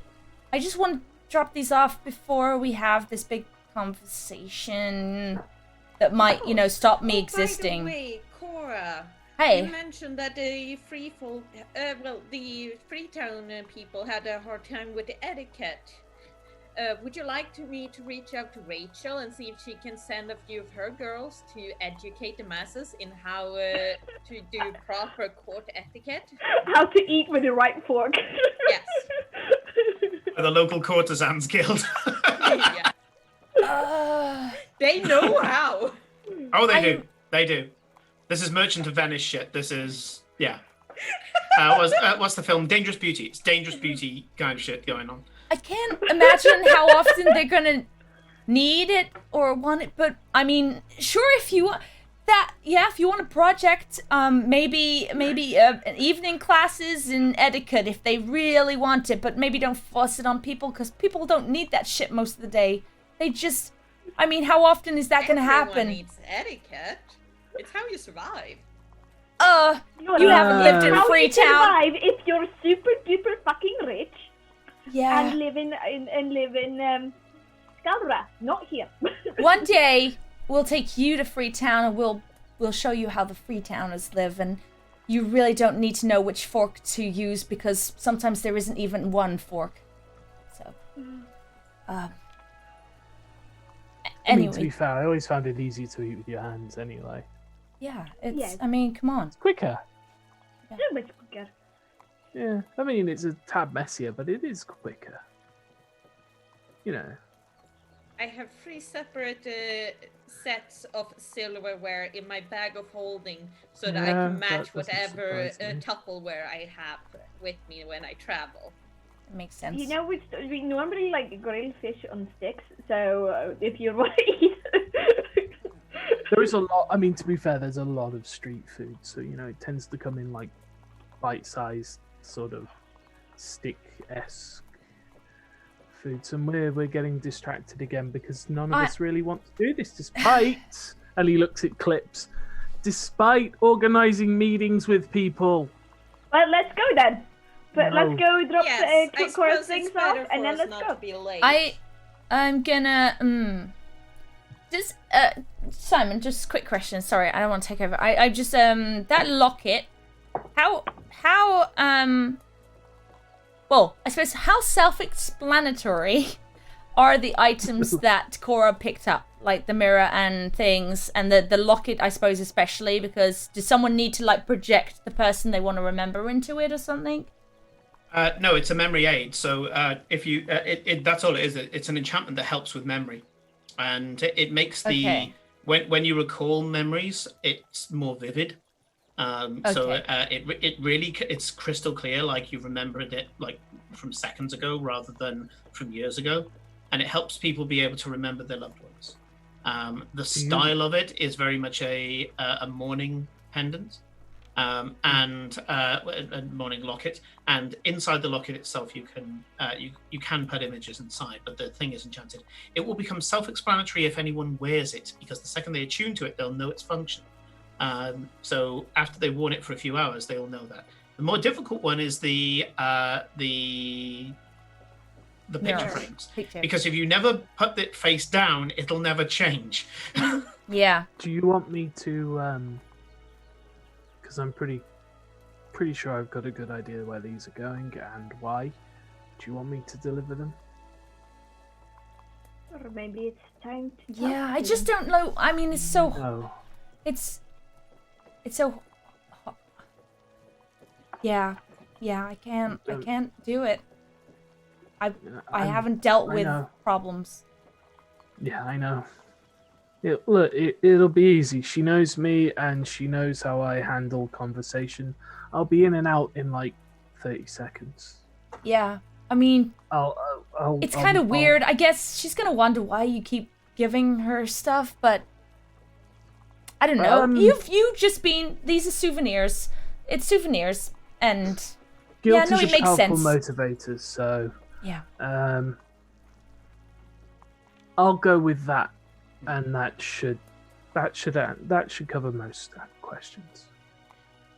You have sent this person money in the past, so she's quite accustomed to receiving stuff, and has probably asked all the questions. Sometimes secretly as well, though. Like, I mean, yeah, early in the yeah. campaign, I just left money randomly for her and neighbors. But I probably used farewell a few times to be like, you know, you knew things, so you feel guilty. You know, you help out the family, I guess. So And it wouldn't yeah, be that makes questioned sense. at all because he's a Raven Queen cleric. It wouldn't have been questioned at all. They turn up and they help people. That's what they do. Mm-hmm. Yeah. Okay. Well. Cool. I'll come because I like to see them, but I'll hang back. You know. Anyone fancy a quick trip to Freetown? Oh no, it's not on our way, but you know. I'm sorry, I got lost in thought. I was trying to imagine how do normal people live if they don't know the difference in how you use an oyster fork? Because you can either propose to someone or swear a blood oath to kill them, depending on how you use it. Glory, I Most will people explain. don't eat oysters Yes, that. unless you live on the coast. Yeah, Glory, tonight I promise you we'll have girl talk and I will explain all about forks and normal people. Do you really swear welcome a to my blood TED oath? Talk, forks and normal people. Cora makes blood a oath to kill someone. Cora makes a mental note to never eat oysters, or she might find herself on some sort of blood oath to murder somebody. So it's just like Or propose to them. yeah, like just it mental depends on note. how you hold it. Never accept oysters. Yeah, And you know someone what's wants to kill good you. About it, Farewell makes exactly the same mental check. Especially if just we go like- to Scalra. Yeah, we're just like, don't eat the oysters in Scalra. You know, it's like don't drink the water in X place. It's don't eat the oysters in Scalra. That's amazing. I saw how you were eating oysters, you saucy. Oh God, why am I married? Why am I now engaged to 4 people? Amazing. Wow, you must really like oysters. Okay. Yes, we all go with Cora. And then I you all promise go we'll go to Freetown, but only Cora and Farewell. Me and Glory are in deep discussion about forks. Yeah. Sure. But folks, yeah. Before we separate, Farewell will turn to Glory and be like, now, no matter what people say, no matter what they do, no matter how much they either ask for your shoes, your purse, or anything on your person, please don't melt them. You are far too strong. They are just thugs. They have no money. They don't know any better. They don't know that you're with us. They'll probably try something. He looks at your clips. You'll be fine. You look like an easy mark, but of course we know that you're not. And just please, I don't want to have to explain why we suddenly have puddles that people can't step in. Excuse me? I look easy? You're wearing Not in lace. that way. You're wearing lace. Look at you. You're wearing a dress that most people couldn't afford in about 10 lifetimes. Your shoes are hand stitched by like individuals. There is not a single piece of your outfit that doesn't probably cost a small country's global worth. For most people here, that tends to spell easy mark. It doesn't spell incredible, powerful, acidic, draconic sorceress. They're stupid. You're not. Please don't murder everybody in a 12 square mile, please. In other words, just allow Eclipse to take care of the local thugs. Yeah, and Eclipse Please. has been in Freetown a lot. People have tried to hide in Freetown from her and failed, and she's brought them in regardless. So, her urban bounty hunter means that, she's a semi-familiar face. Thankfully, you all have a certain level of fame in the city now. So, yes, you get into the into Freetown. You sit down at one of the little kind of cantinas that they have, and not one of those types. And Eclipse manages to keep Glory from asking what the hell she's drinking, and with only 3 minutes left on the clock, so please stop singing. Cora and Farewell go into the Gatherall household. Mar Gatherall lets them in. And I says, don't go in to the house. Oh well. Okay, you're not going in. You said you wanted to hang back and watch. Yes, well, it's because Disguise yourself. I kind of and forget. You can just... But I'm always Cora You though, should be so I'm always taller. disguised. Like, so I maybe I think she's always been She'll know reluctant. you as Cora.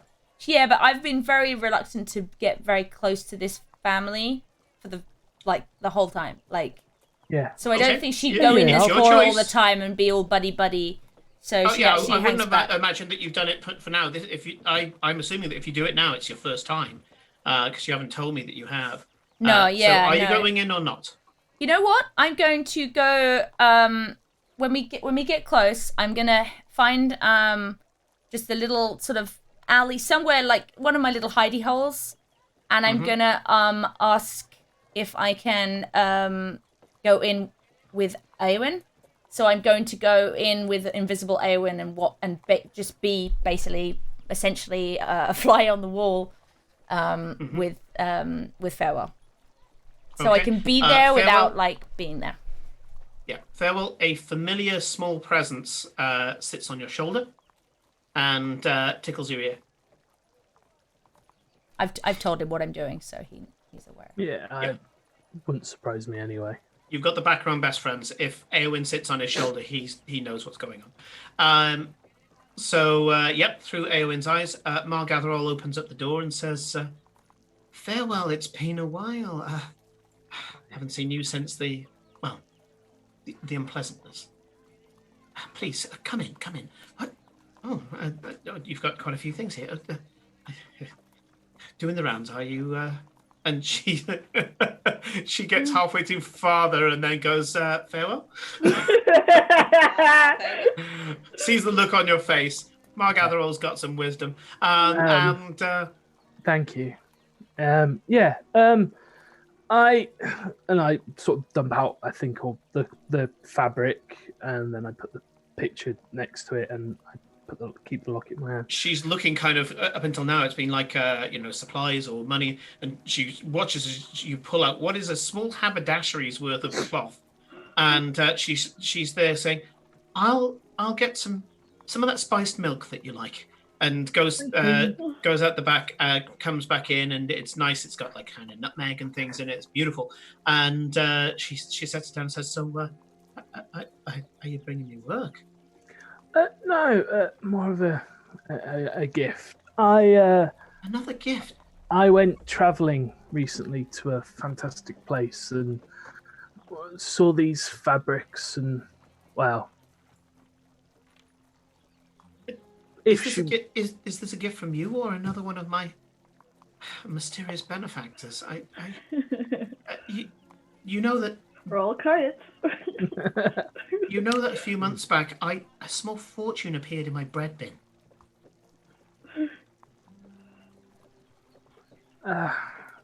Look, I'll be honest, I don't really know much about these sorts of things. All I know is So someone gave it to you to give to me. I'd love to meet this person at some point just to shake their hand. I mean, is it somebody within Freetown, or is it? Look at the amount that they've given here. This must cost a fortune. It's obviously no one in Freetown. Is it someone in the city? Do I have an admirer? Because I'm way past that. I wouldn't. I oh boy. I whisper anyway, through. I don't know if I can speak through. You're close Eowyn enough to be able to ask Eowyn to whisper to him. Yeah, I was like, just get out of there. Eowyn grabs your Eowyn grabs your ears as if it's like a large bowl, and you can hear this kind of very tickly whisper as Eowyn whispers into your ear. So anyway,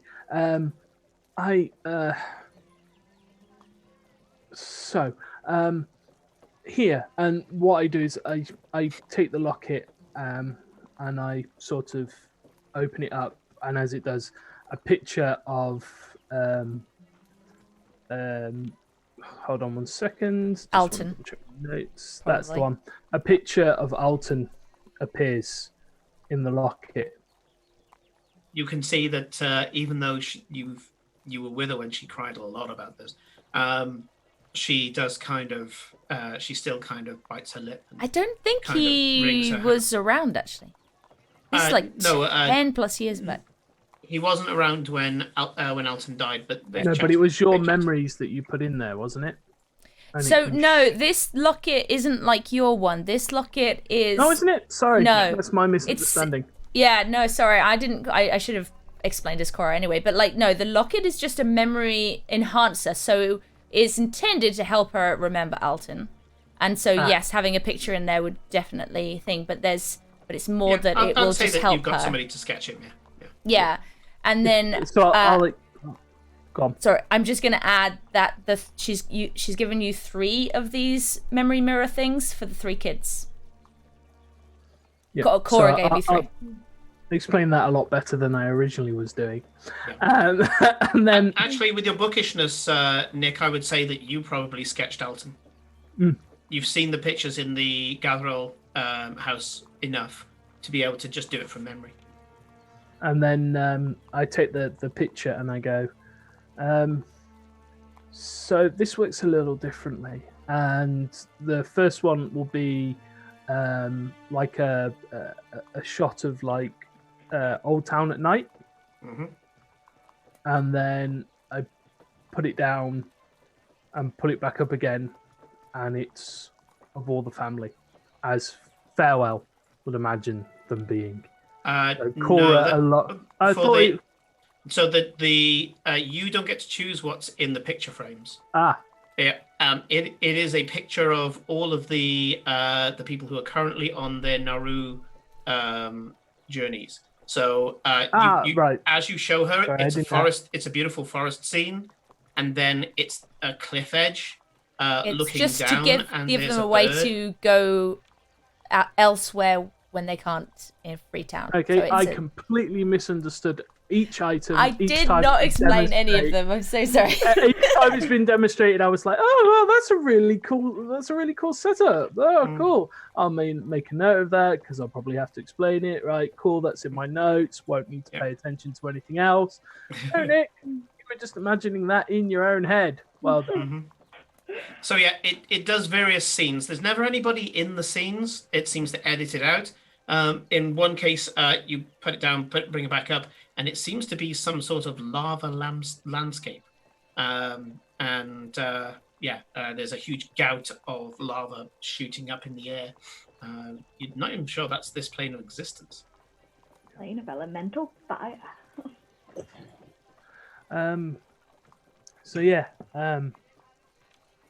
I thought these might help and might, cheer everybody up a bit. Considering everything that's gone on. She takes the locket, kind of her shoulders fall as if she's had this conversation many times with you before and knows that she'll always lose, and then just throws her arms around you and gives a huge hug. And she says, "So, not a job then, but I could do something with these." And she starts looking through the bolts of cloth. You say that, I might have a word with somebody. I might have some work for you that I can find for you. You know me, a day's work for a day's pay is bread on the table, roof over your head. Yeah. I find myself knowing people. That's a new thing. Speaking of that, are you guys okay? Milo and Bree aren't getting themselves into any more trouble? Well, a certain little wannabe tiefling is grounded after it turns out he followed us on the march. Oh, you found out about that? You knew about that? Shit. And after I gave you milk as well. I made sure he was okay. She draws herself up to a full 2 3/4 foot. Corinne's forgotten what this is a reference to. So. During the Freetown March, Cora was looking for members of her family and found her younger brother was covered in purple paint, pretending to be a purple tiefling to try and get out there. with a pair of goat's horns on his head, strapped to his head, but one of the horns kept falling over. He was playing around with a little half-elf girl who has just about learned how to do a cantrip. It takes her about 3 rounds to do it, but she was cheering every time she managed to pull off a single firebolt. Yeah, so it was very cutesy. But yes, so yeah, he's grounded at the moment because he followed. Yeah. Yeah, but you guys, you don't need food. You know, it's a month later, but he's grounded every few days. It's like he's grounded every Thursday for 2 weeks, or for 2 months or something. You don't need any Every food Thursday. or So specific. rent or anything like that. You guys are okay? We're good. We're good. In fact, people pay attention to us more. Turns out that the neighborhood, and when she refers to the neighborhood, No, she we're means not Freetown. We're not gonna call her a noob and take her stuff. She's a little girl. She says, yeah, the people of the neighborhood now, when they go into the city and ask for work, they aren't blanked. They are welcomed as fellow citizens. A lot of the lads who would normally be, finding less approved ways of getting rid of their energy, are now finding work as roustabouts and loading up the ships. And there's a lot of building work that happened over the last month as well. Certainly more that the Builders Guild could go out for. So, what was her name? Seren Loasi came out here and started a huge. You know that Seren Loasi is the Eladrin, and she's the Eladrin head of the Builders Guild. You met her very briefly in the siege, and she says, Seren came in and started this huge recruitment drive, and a lot of the boys now know how to use tools and are making their way. So it's good. Life's good.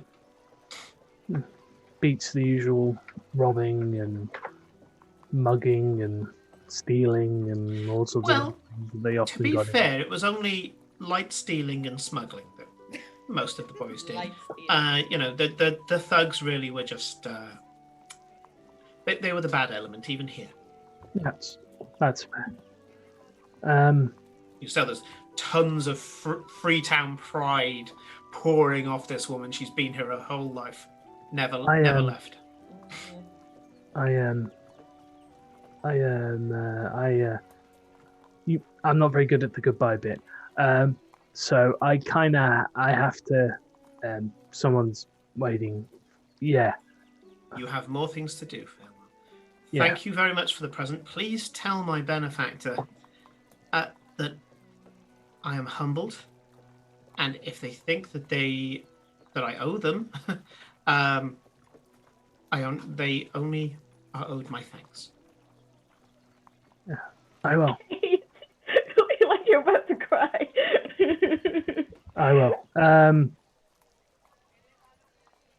Take care of yourself, and I'll pop back in sooner this time. I'll try not to take so long. And good. Thank you. If you're popping in on a regular basis, it means that you're not getting yourself in trouble as much. I heard about the explosion, and I have heard on the grapevine that you were near, if not present. So, yes, the more often that you're turning up, the less often you're in trouble. Let's go get yourself in trouble. The swings and roundabouts, I think, on that one, if I'm completely honest. I have a feeling I have lost enough of my extended family without losing you, my boy. So please, take care of yourself. I always do. And trust me, I have no intention of ending my journey anytime soon. Good. She kind of adjusts her apron, which is almost permanently on, and says, well, look at you. You've messed up my front room. Look at all this stuff. I've got to find a place to put it all now. I'm pretty sure you've got 2 willing volunteers that will help you no matter what. And you never know. Yes, they'll be Trades. quite excited when they see it. And, well, I'll be able to start teaching them how to, well, do some new things. Anyway. Yeah. A As you trade said, never hurt anybody. You're bad at the goodbye thing, so get out of my house. Farewell leans all the way down, gives Raptor a big up, and just stands up. So he's like he's 6'3", 6'4". So he's like with her quite muscular, kind of what's it called, washboard mum arms. She kind of slaps you on top of the head until you put her back down again, and she points at you and goes, "You." Mm-hmm. And with a kind of smile that she can no longer keep off her face. Up until now, she's been very businesslike, but with a smile that she can't keep off her face, she goes up and starts looking at the fabric, and you let yourself. And with that, we're going to take a small break. That non-awkward social encounter.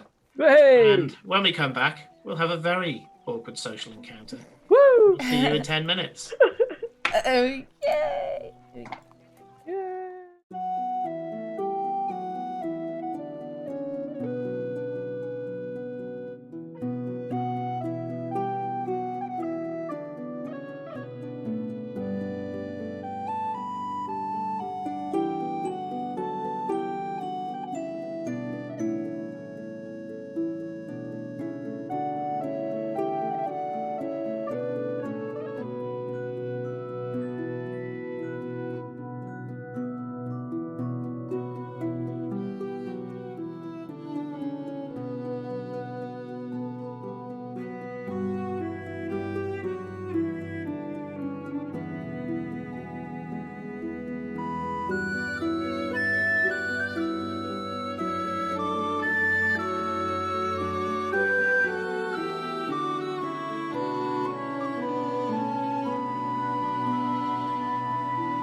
And welcome back.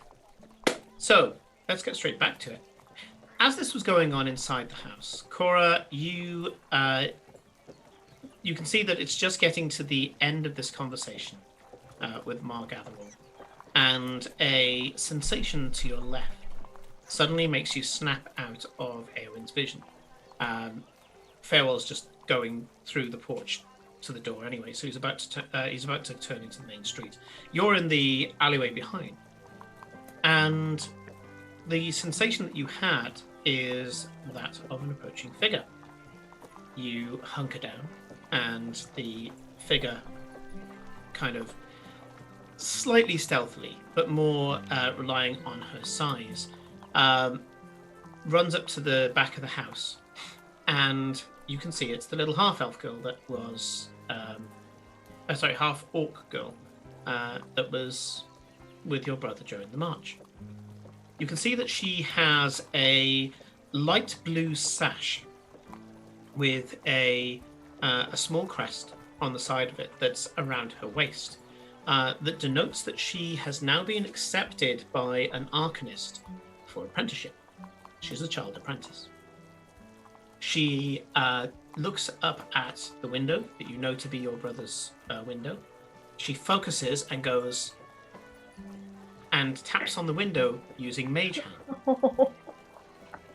She's got a small bag, small kind of brown paper bag with a few kind of grease marks on the bag.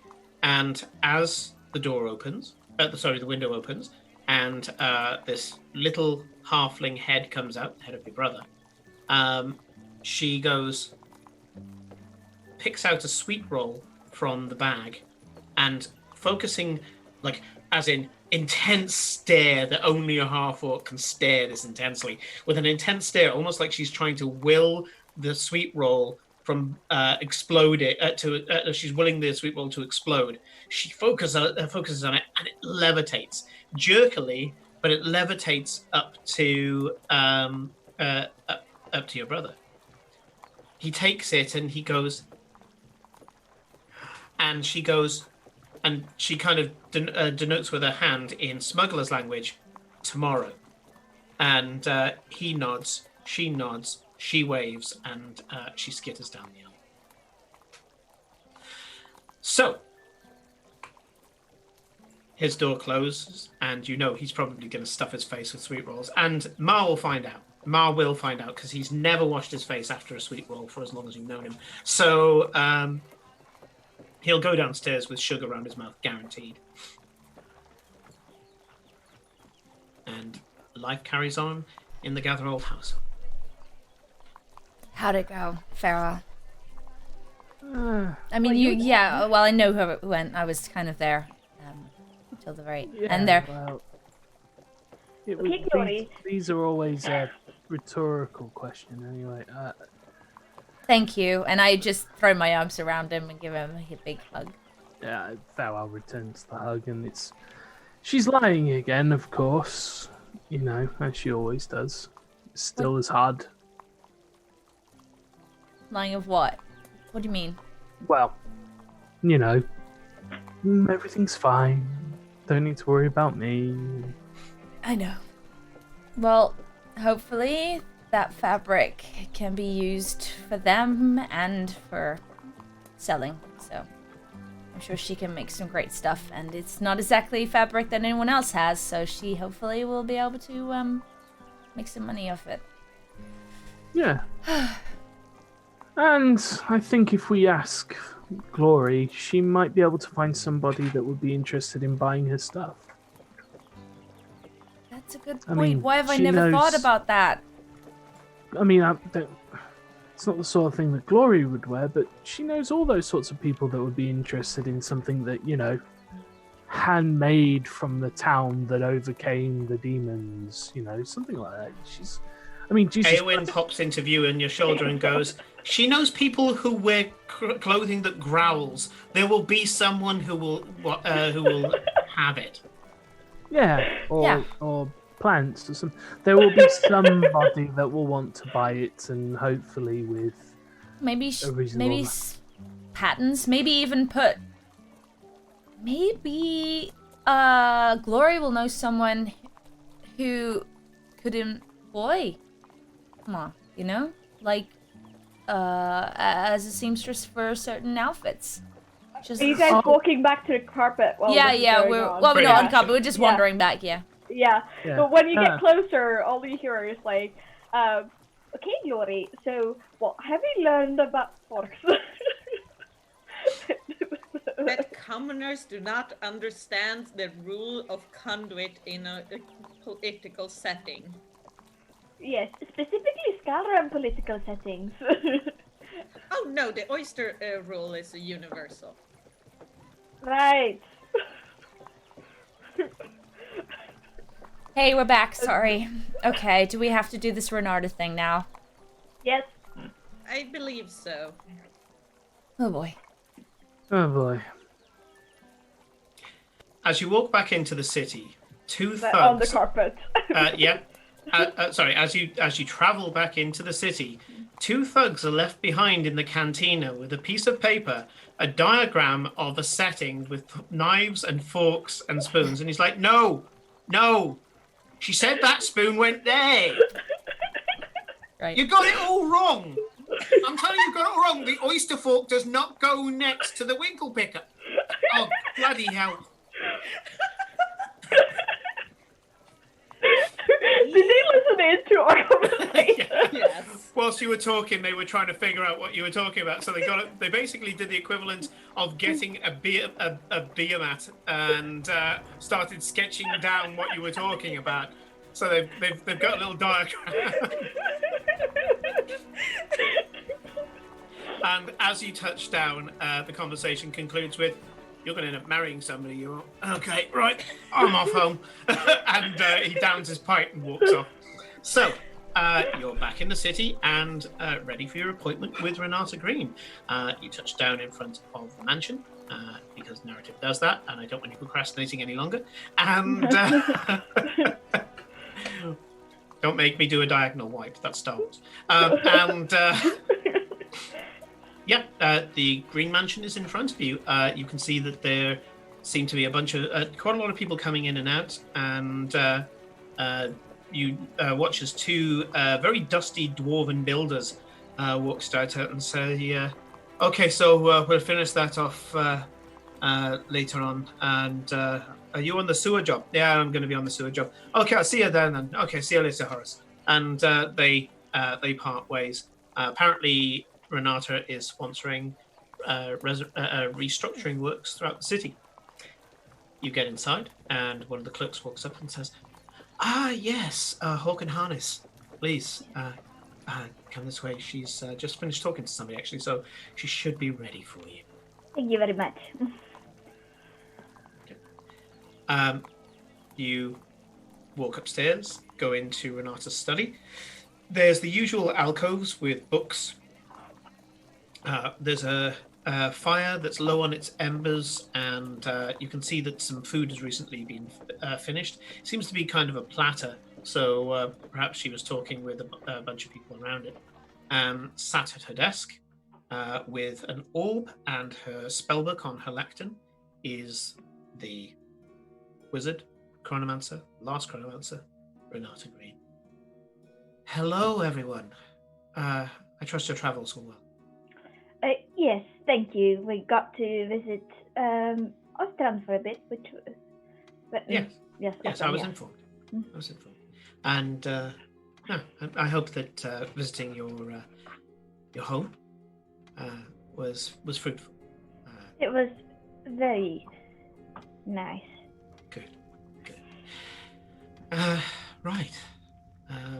You wanted to speak to me. I don't have any missions for you at the moment. In fact, you seem to be able to conjure them yourselves. I presume that you've been hot on the case of the local problems. If you want, I can give you a mission, but at the moment, I have people falling over themselves to help me. Funny enough, but anyway, I'm going on. What can I do for you? We are here because we need we have questions We and need to talk. yes. Of course, I'm I an open believe book. it's about And she time. says that as she talks, she looks at Cora when she says, "I'm an open book."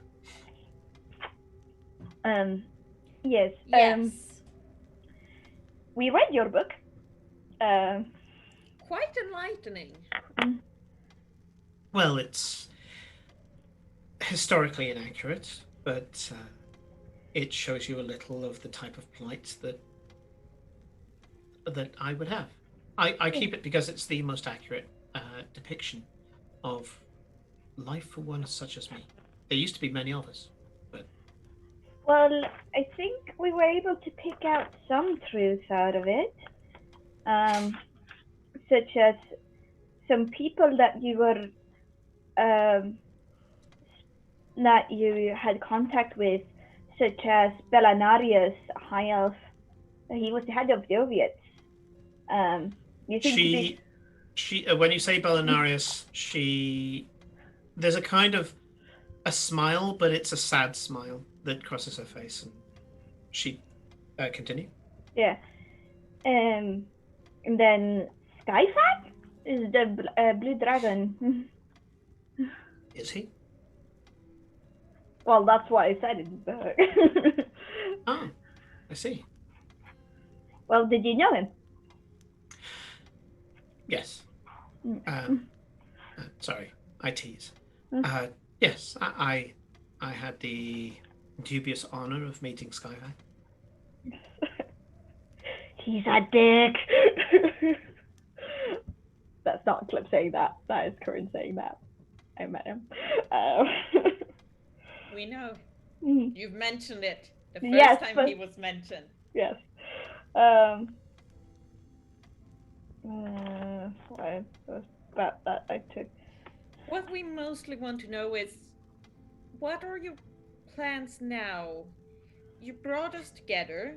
You played everything out until the battle here. But what's the next step? Renata? Straight for the jugular. Glory. Yes. Well done. Yes, that is the question, isn't it? What is next?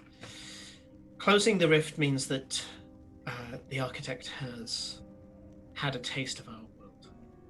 That was unavoidable. I went through every possible outcome that I could see, and every time he either managed to get a glimpse, send his minions, or step through himself, or at least an avatar of him. And yeah, I mean, even if a single demon came through, which that had happened already, and it would have happened in every future that I'd seen, that which is now the past, of course, he would have got a taste for the prime material plane. Can you walk us through the reality without the evil underground demon processing facility that you had? It looks evil, sure. I'm hardly going to correct you on that. So, when I started seeing the immediate future for Ilaria, I saw that there would be a series of arcanists who would start to dabble with the idea of harvesting life force, but what is considered to be expendable life force, demons specifically, to power magical items. In a lot of the futures that I saw back then, there were some terrible things that happened. Complete catastrophe, huge wave of force, complete takeover by these demons. And I also saw that one of the potential outcomes was that when they first found the rift in the mines, they would present this to Edmund. And Edmund would become thirsty for power, more so than any noble. don't underestimate him as noble. He's actually quite balanced compared to much of Vardencore nobility. That's not saying much. The bar isn't particularly high. Even with his little like soul cage badges that he keeps putting on his soldiers. That's the outcome of the. And you notice that she's looking. You guys are all face palming. She's just there looking almost amused that Eclipse is just going, "Oh, here's the cards in my hand," and she says, "Yes, that was one application of the residuum that they were creating." And as far as Edmund's concerned, war for him is about body count. He tries to keep his as low as possible, and to be fair to the man, he tries to make sure that the body count on the other side is as low as possible as well. Largely, he likes to have early, devastating victories on his part. That means that they quit the field. They declare truce. And he keeps a rolling reputation for being volatile and for being undefeated in war. He'll lose a battle here and there, but for the most part, anybody who wars against him comes off worse. He makes sure that that's his reputation. And as a result, he's able to stop as many wars as he creates. Two dukes are about to fight it out. They're about to go into what I'm sure is an amateur war, which will end up wiping out a huge proportion of both of their populations. Edmund steps in, threatens that whoever the winner of the war is, he will devastate himself. So he is a prevention. The threat of his intervention stops more wars than he starts. He plays a dirty game, but he plays it well. And at the moment, he is a balanced individual. But in many of the futures that I saw, once he had this technology in his hand, this red residuum, blood residuum, some of them call it, the futures, they started having a certain section. It's hard to explain. It's like strands on a spider's web. There was a section where he himself got tainted, became greedy for that power. Now, thanks to the events that happened, minimal losses though they were, he now fights against it. His bloodthirsty nature, his need to make war for a purpose, for him to see himself as proving his nobility one victory at a time.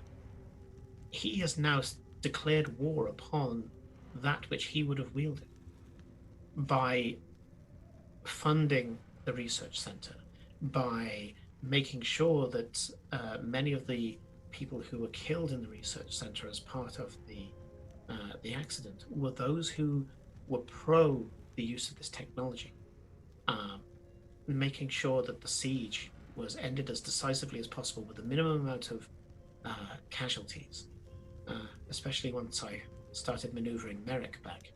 You don't know what he did you? No.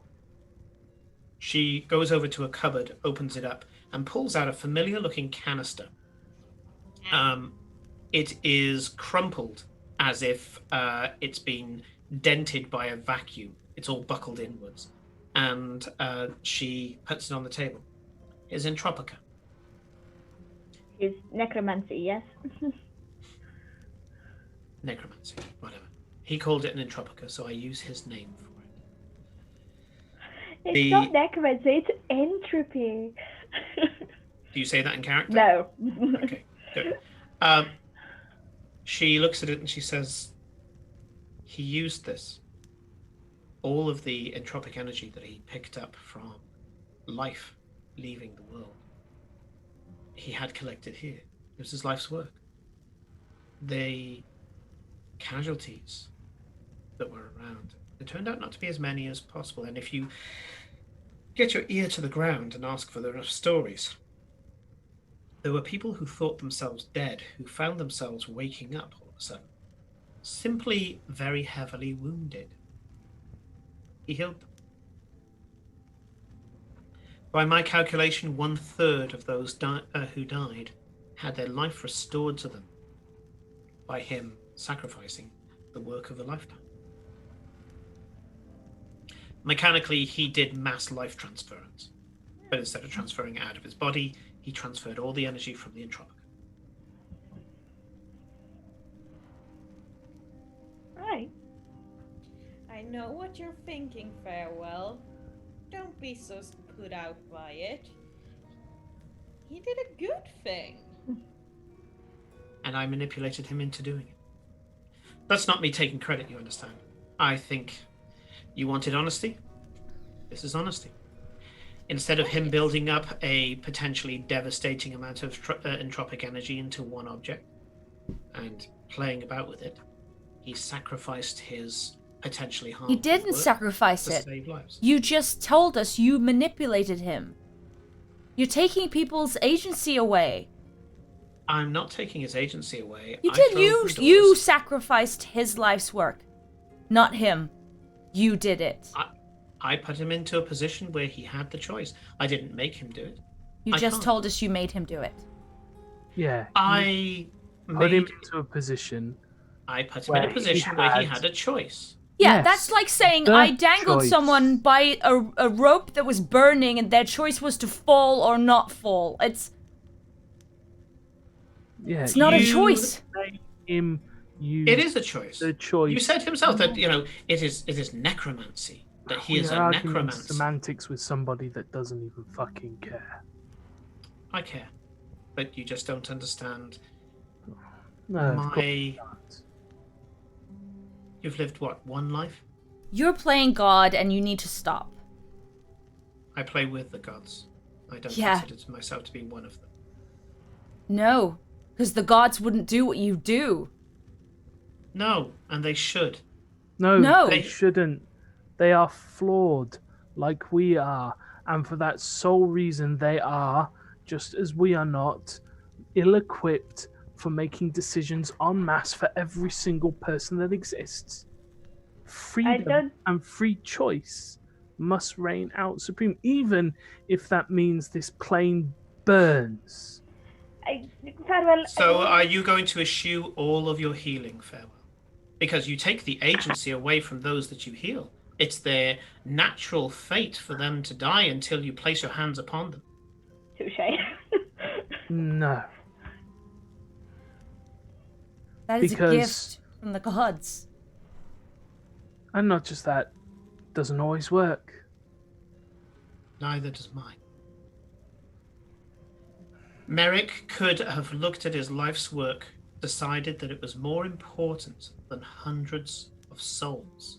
He could have chosen that his work was more important than the souls that he was collecting the free energy of, and he could have collected all the energy he needed to make a great work that would have made him famous for the rest of Valyrian history. He could have collected the entropic energy of this siege and become one of the most powerful, let's say it, necromancers. Okay, and you're Of saying all that time. it's better for you to be the most powerful than to someone else. Because that's I'm what not you're saying. as powerful as you give me credit for. I placed you in the way of the Institute. You could have turned away at any time. You As Farewell created said, we the keep- institute, though. Sorry, Eclipse. I your thing. played the odds. Yeah, I was going to say, as Farrell would say, we keep running into things that it's technically not our problem, but we do it anyway because that's the kind of people we are. Because that's the choice you make, and you said it yourself. If that's the type of people you are, then is it really my choice that you're doing those things? Why are you the only one left? Did the others decide that they should leave? That immortality is not for anybody? That everyone has their time and you've had far too much of it? To be fair, Cora, I think there are dragons older than Renata. There Oh are. yes, I'm pretty sure my grandfather is older than her. No, he's not. But Zariel is. Oh yeah. And also someone called the Empress? The heart? Do insight check for those who want. I think you're all focusing on her right now, so I'll allow it. 23. I guide myself. Sure. 5. It's an active thing, so Dirty I'll allow you 20. to guide. Okay. 29. What were we rolling insight check on? On her reaction to what Eclipse on said? her reaction to the mention of the Empress. Okay. I'm talking specifically about Hot Rain, by the way. I want to make that clear. Yep. Yeah. So yeah, with 20 and 29, you see it clear as day. At the mention of the Empress, there's a muscle that twitches here, which is a sneer. She doesn't like the Empress at all. Yeah, she's guarding a very powerful Yes. artifact. former Empress of, a former Empress of an area of Skara. Yeah. Heartsring, the brass dragon. Wait, say that again. Did she react or not? She did. She reacted. She Oh. reacted with bitterness. Basically a sneer. Anger, adversity. Eclipse goes right over her and she's like, oh yeah, there's the Empress. Yeah, Eclipse has no idea. Yeah. She says, everyone has their mark upon the world. Everybody puts their machinations into them. Whether it's the gods giving you something farewell, or if it's one of the many people around the city that are trying to do whatever. I just happen to be particularly good at it because I've been around a long time. I will throw things in the way of those who I believe can make a positive change. And they, as you said, that's the type of people you are. If at any point you believe that I am manipulating you, that I'm throwing something in front of you, and that one of the decisions that appears before you is from me, feel free to just walk the other way. It's a bit what you like. How can we say that? Yes, that Renata did this, Renata did that. When again she's taking, it's not. You still have your own free will. Even if she put us all together, we could have been like, oh no, we don't like each other. Goodbye. Why are you on her? Why are you defending her when she took from you just as much as she's taken from all of us? Well, what did she take from me, Farwell? She took your memories. Yes, she took my memories. Well, it wasn't She took your illicit, experiences. We are less now than what we were before. But can you give us back our memories, Renata? So, Oh, that's it. Just because magic is the answer to fucking everything. That it's not like it's caused all of our problems so far. We can just wave our hand. We have a Magic is right the to solution be. most things, Farewell. But that's a discussion for another day. True. I'm afraid those memories are lost. Exactly. It was So- necessary. So, Yes, I've wronged you, and I can apologize. I can say the words. Why I'm was sorry. it necessary? Because we did what you were trying to do. We discovered what you were doing, creating this thing. Did we just find Got out to too it early? You got to it too early. You got to it before the accident happened. I look at it, Eclipse. I'm like, how is this not manipulating? She's saying we have a choice, but when we make a choice she doesn't like, she will change it. That doesn't mean you have a choice anymore. well, how many people's memories have you erased other than us? That doesn't matter. It doesn't matter if she's done. I think 5 that's or 50 my or business and the 500. business of the people who've lost their memories. She- Are you talking in the last year, the last century, the last millennium?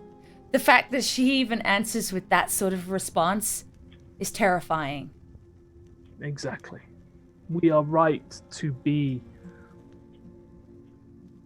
pissed off and angry and betrayed. And then we have to ask ourselves, of this relationship that we have, of this partnership that you speak so highly of that you then just chose to throw any sense of trust. You have absolute trust from somebody here who shouldn't trust you, but she does, or is choosing to trust you. And you threw that away, and yet she still chooses to trust you. And then you have the rest of us, and one of us more socially tact than perhaps me and Cora are being, but all asking, how can you rebuild the trust? Well, for me, I rebuilt the trust by letting you have that book.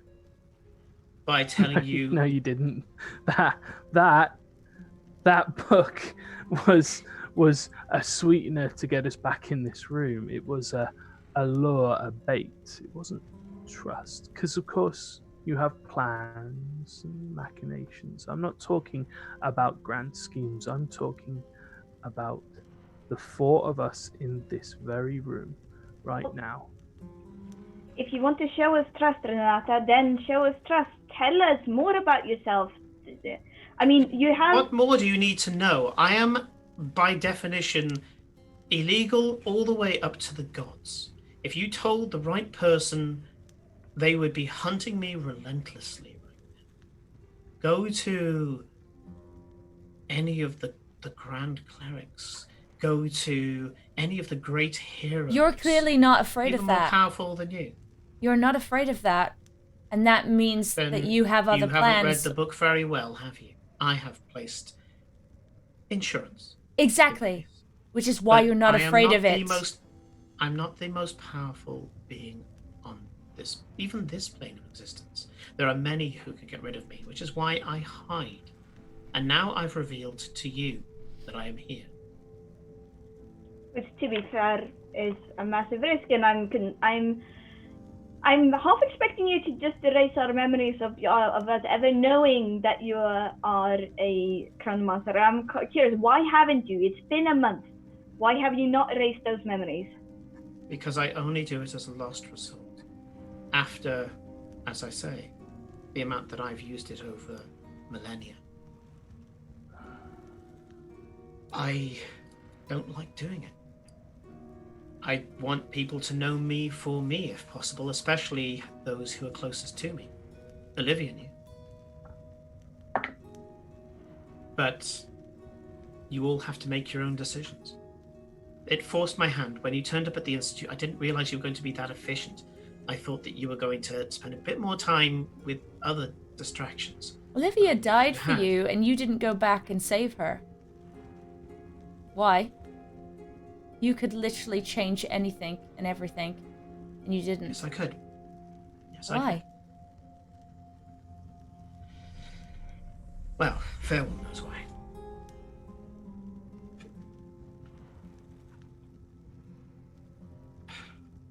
There are rules.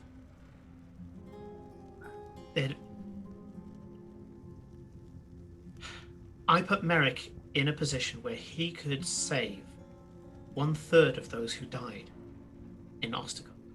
I could have gone back how many times?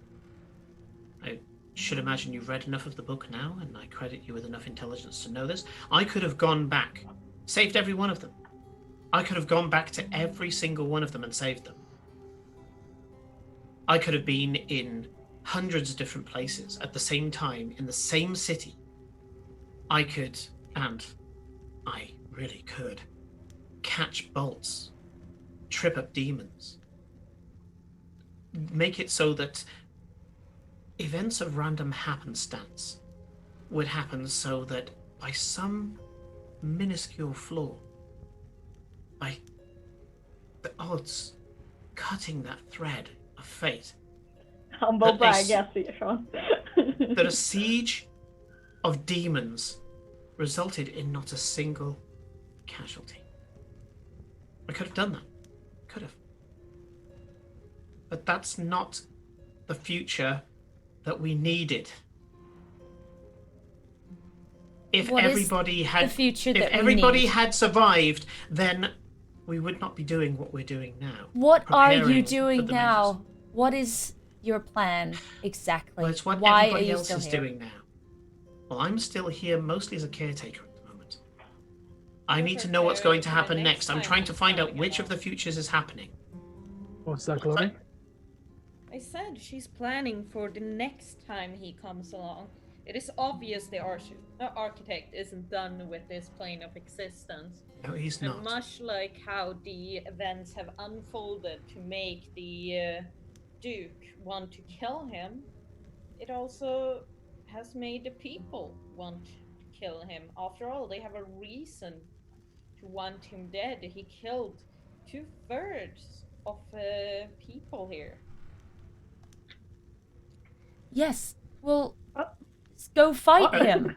I'm confused what The you said. architect didn't kill 2/3 of the city. I said of the people who died, Ah, Merrick saved a one. third. Okay. Turns out the casualties were probably within the region of about 5%. It was still Okay. bloody good outcome for a siege.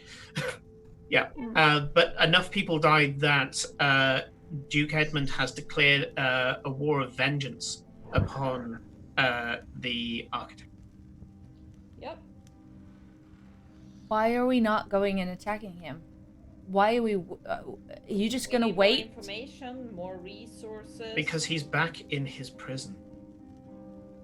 Over the last month, we've been able to determine, using augurs and oracles and speaking to the various churches, that the gods have communicated with the churches and have pointed out that the architect was imprisoned by the gods.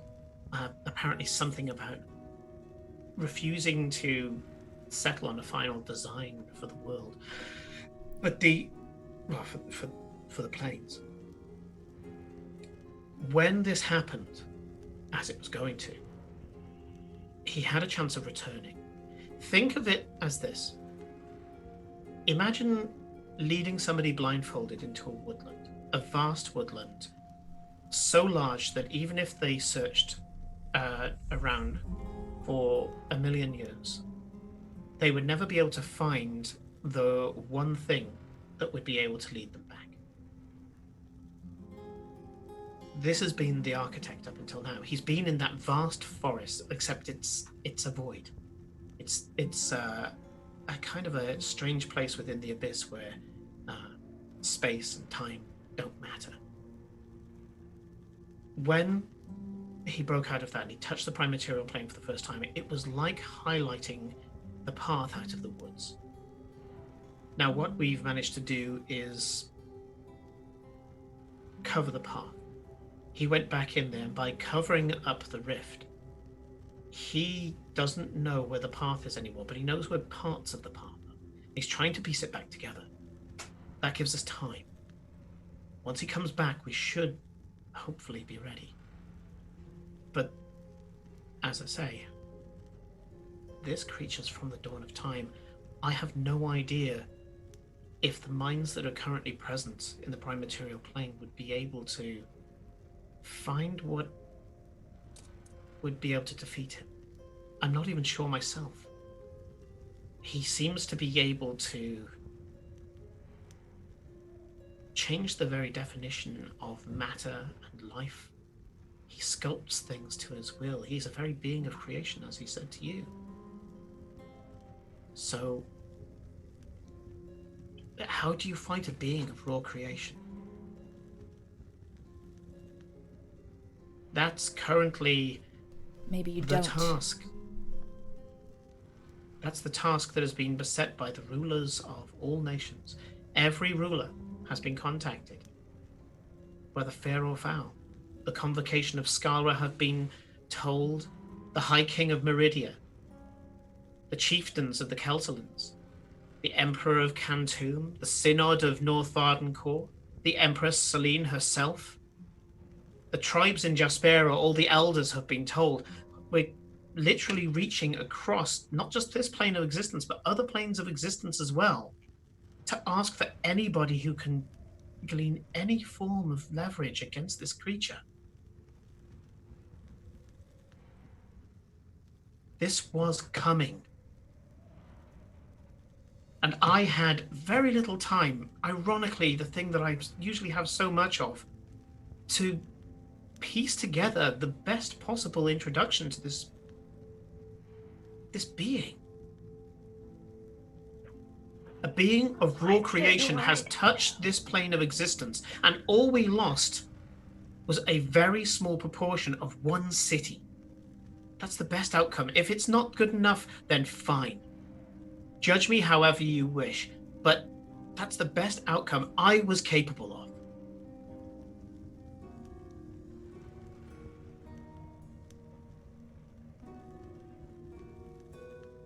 There was another reason why I recruited Merrick. I wanted to see, yes, whether or not he would make what some may consider to be the right decision. Lives over academic prowess. But he is, I would say, this world's foremost mine of, as he calls it, entropy. The enemy of creation. I'm hoping he'll come up with something. Oh, so you're hoping to combat with the opposite of creation, which is what the architect is using with the necromantic energy that is found in entropy. At this point, I think I'll defend Merrick. No, I don't want him to use necromancy. Necromancy specifically is the creation of the mockery of life from dead material. What I want Merrick to do is to actually be an entropist. I want him to somehow, I don't know, if he harnesses so much entropy that it would be able to take out a being of pure creation, surely it would require an act of a being of pure destruction. And if you don't mind, I'm not going to get into negotiations with Grumsh. No. Grumsh is the god of destruction. So I was hoping that maybe a more elegant solution could present itself. Maybe not pure force, but more method and guile. Humans tend to be very good at this. I mean, I know you don't like Merrick Farewell, but that sounds like that would also be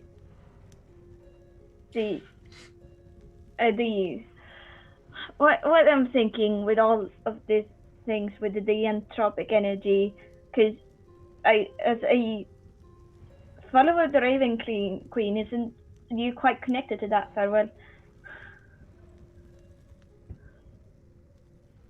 You don't often see Farewell stare at people. He tends to sort of look away or look to the side of you. But since he's stopped talking, all he's done is stare just at Renata, and he's just staring straight through her. And he's not saying anything, he's just staring at her, watching her very, very closely. You say that I think I'm a god. I never use those words. Would that I were. It would require the power of several gods to take this being down. Yet, instead, the gods are going to sit back and allow, as you say, free agency to try and defeat something that they could only imprison. They imprisoned him, though. Didn't... They did. Well, your institute released him. No. If I had not turned up in Ostergold, the research still would have been done. It would have been done within the city. The siege would have started earlier, and the city would have been overrun.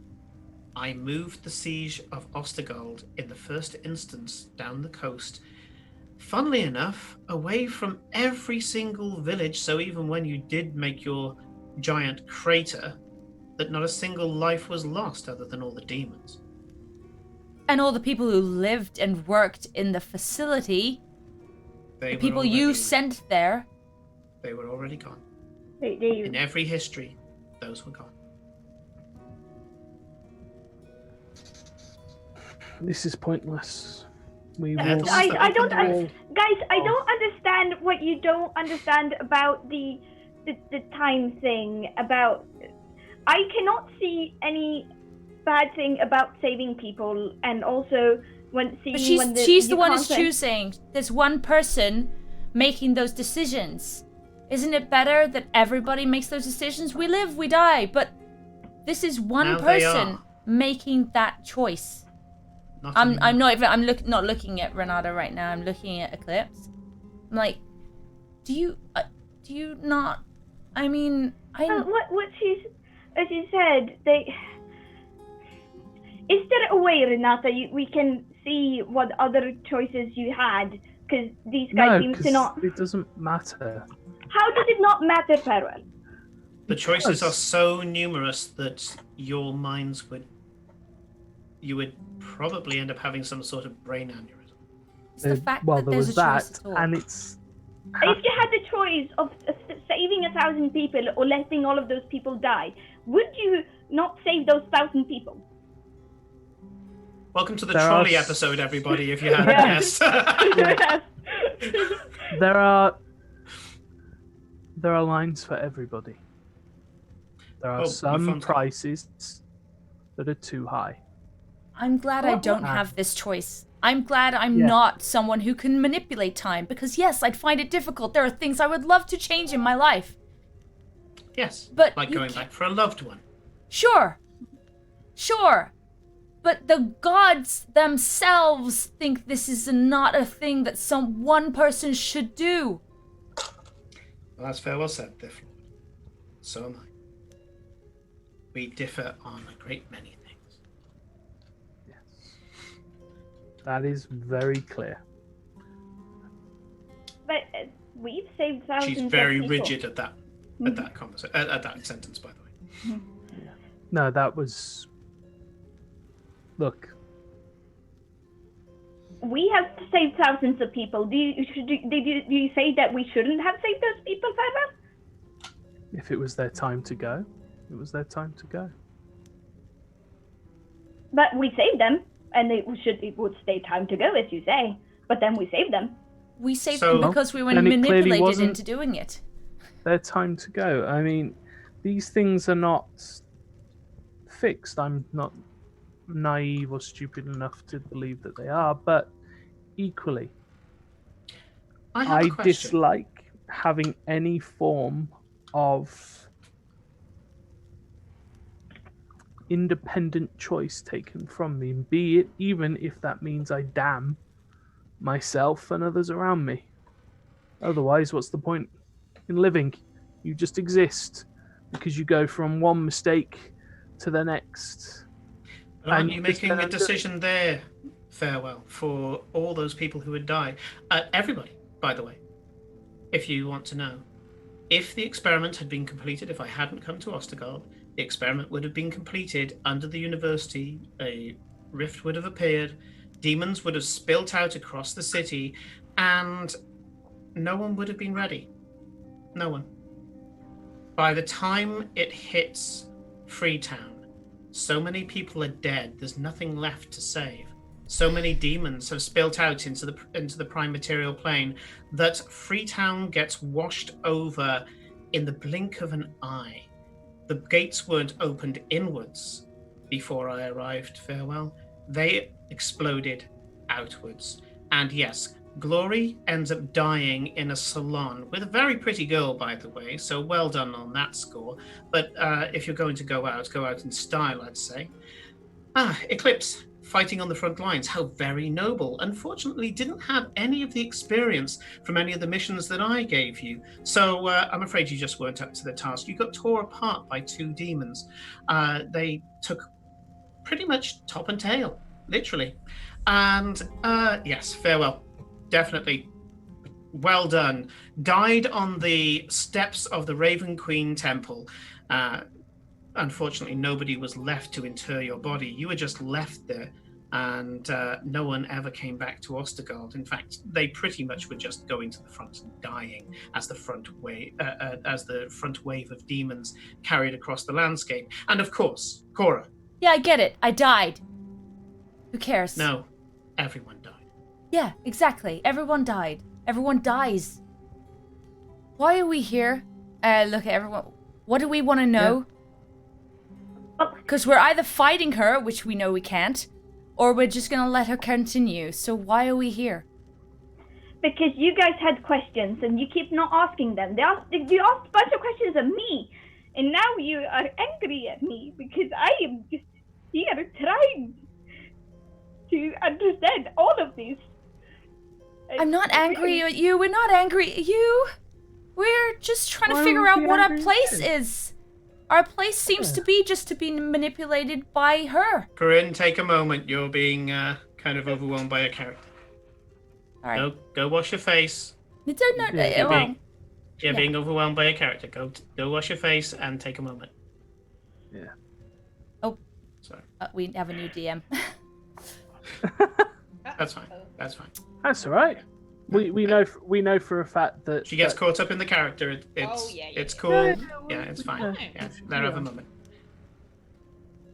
I don't know why we're here. I don't know No. what we're gonna learn that we don't already know. Well, what I wanted to know was the next steps. You said you had no current missions for us, so I assume it's currently only information gathering that's going around?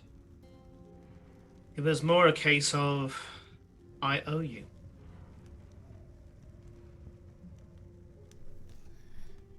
What does that mean? What are you gonna give Your us? function for me was to get us to this point, to save thousands of people. You did it. What you do now is up to you. You can choose to be part of the fight against the architect, to carry on, hopefully saving thousands of people, doing what you can. And I'll erase no memories. I will tell you exactly what I'm doing, what I'm sending you towards. I'll tell you what the alternatives are as I see them. You will get full disclosure, I believe the lawyers call it. Yes, that sounds appropriate. You've earned it. so Glory. Yes, very well. You think it's the right play to make? I think that as long as the full disclosure, Swedish and Yeah, I was about to say you're having a was- moment there, weren't you? Where you go, what's the Doing English the again? translation. I know the Swedish. What's the English? Yeah, yeah. Excuse my me being a bilingual. It doesn't help when doing stuff like this.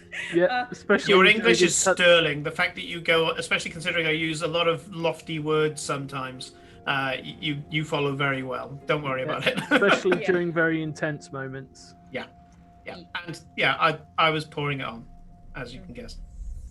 You're in front of my girl, and she's a manipulative bitch, and I love her. Look, But yeah, for the moment, I trust those three, and I point to each one of the party. If they say that this is the right path because they feel it's the right one, then I will trust in them. I won't trust in you. And I don't care if you know or you don't care or any of that sort of stuff. That's not important. What As is you will. important is that I will hold you to your word. That you will give us the truth. You will give us the honesty. Because I have a feeling that if you don't, there is a city across the ocean that will make you regret that you didn't. as you wish. For what it's worth, I do care. I wouldn't be doing any of this if I didn't. I know some pretty good places across the various planes of existence where I could sit back and watch it all burn. And with very little thanks, not that I've ever cared for thanks, I do what I do. You're now on the other side of the mirror. I did what I had to do. And yes, I wronged you. I took something from you. Why do you think your life is free here in the city? It's small recompense. Pretty much anything that you want within reason is yours. You've paid for it thousands of times over, and you paid for it unwillingly. If things had turned out differently, and I didn't have to take your memories, then maybe you would have a slightly different opinion of it all. Not of the agency thing, of course. Yes, I place people in situations where they get to make decisions, walk away, or rise to the occasion. That's what I do. The old "some have greatness thrust upon them." Didn't we have a conversation with your grandfather to that effect? We did. I I look thought so. forward to going back. You did get my application for the weekend we need off for it, right? Yes, you realize you don't need to apply for weekends off. More of a courtesy. courtesy Yeah, I than thought anything. so. We would have gone. It's appreciated, but yes, I am yes, very and scared. enjoy the festivities. Oh, I will. By the way, there is a parcel for you downstairs. They haven't sent it to the Hawk and Harness yet. It's your new ambassadorial sash. You need to wear it tonight. Oh, thank you. Alright, we had some questions about that. Are we going to die? Is he gonna kill us? What does he want? Why would he kill you? He thinks the sun shines out. He thinks so highly of you. I think it wasn't so much more that he was going to kill us there. It was more along the lines of I didn't want to go, and they were worried by making that choice that it would get. Oh no, Edmund's not like that. If you don't turn up, he'll just consider that you've got something important to do. He's a very practical person. I'm not saying that as recommending him. I'm just stating a fact. See, I should have put 5 gold on that. Can you imagine how much money I would have made? No, just send your be polite. Send your apologies along that you're not there, and then yes. I think we need to discuss that bit in private. I think away from here. That As is you a wish, but- discussion for us. He's had a rota as long as his arm of people that he has to feast and show appreciation of. He finds it a thing that he does with all of his generals and his soldiers and things as well. And he makes sure that everybody is always rewarded. As a result, he always gets loyalty out of his people. So Will his son be there? I'm going to ask only Farewell to do an insight check on that one because you said you were staring right at her. Yep. God, insight, you say? Yep. I'm so glad I have proficiency in that. While you're doing that, 25. sorry, Okay. Simon, At would you 20? turn your camera off and on again, and maybe we can get back into thing. No. And The then idea is that Nick. Corinne saves the dungeon master because, like we said, we need to be level. I'm the dungeon Well- master now. Oh no, that didn't work. That Yeah. didn't work. Nick, Yeah. go Okay, off and on we're again. We're No, level 20 now, guys. not 20, about 12. I want to play with a couple of Where am things. I now? No, Simon's fine, but Simon is now Farewell, and Hold on. Nick is Eclipse.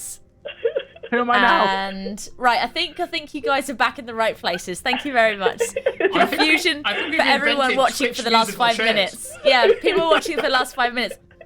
I understand now why the guys in Gone throw a piece of cloth over their camera instead of turning the camra off, because that's Because it does why. this, yeah. Yeah. Okay. So, trying to think, what was she going to say? Oh yeah, you did 25 on an insight check. Yes. So Yeah. as you look at it, when you mention Jerome, there is a look of concern, panic, and fear. Is that a no then? What? No, he won't be present. No. Are you gonna tell Where her? is he? Jerome's been very silly. This is the trust thing we spoke about. Tentacles. Yes, and that's why I'm telling you. It's just difficult. Ah, I've known him since a babe in arms. Jerome somehow caught wind that there was going to be a great danger coming to Ostergold. I wondered when he was born whether he was born with the sight, but I don't know if he has any control over it. It may have just been dreams or whatever. But he, yeah, 'cause that's going to keep me in character. He knew that something that his father couldn't defeat was coming for the city and would be here when his father was here. He started making these deals with beings. I kept telling him, no, I found that he'd stolen a few things from me. I was so focused on the architect that I couldn't just look through every single permutation of every single future of every single person I knew. In my quieter times, I'd look after them that way. But anyway, enough about that. He started making these pacts, trying to make himself more powerful, even to the point of his health being taken from him, so that he would be able to do some great act of defense of the realm, of his father, of the city itself. I fear he may have got in over his head. I'm searching for him now. Okay, so you don't know. And you didn't think that, why- yeah, you'd want to tell us your team that could maybe find him. ah, yes, Yeah. yes. We have. Well, wouldn't that be manipulating you into going and No! fixing yet another part You'd of be history? asking us if we would help you. A subtle but important difference that when one is working together yet /for is often smiled upon. Anyway, have a map of the surrounding area. Well, if you are interested, he's currently... No, Someone- I'm not going to point out him. I asked for the map. Show me the map. This is something for you to look at. sorry, this is Simon speaking. What are you asking for? A map. map. A map of the city and its surrounding areas. She goes off to what seems to be like a wine rack, but it's got scrolls instead. Pulls one out, puts a map on the... And I trace my finger along the coast to where that cove was that we came out of, where the well is, near the tree in the outcropping that was, I think it was a couple of hours just outside of the city. Mhm. From the first mission. From the first mission. And I make a cross there. I'm like, send somebody there. Send them armed. Send them prepared for a long fight. Because whatever he's making deals has something there, something powerful. It gave him a gift, a rusted goblet and other items. Oh, no. She gets up and runs straight for the mirror, stares at it and disappears. Comes back seconds later holding a book, walks up to the desk, slams it down. It's an old book. She flicks through it all and suddenly turns it around, pushes it in your direction. Was this the chalice? And it's exactly what you saw. Yes. Didn't you mention something about a kraken?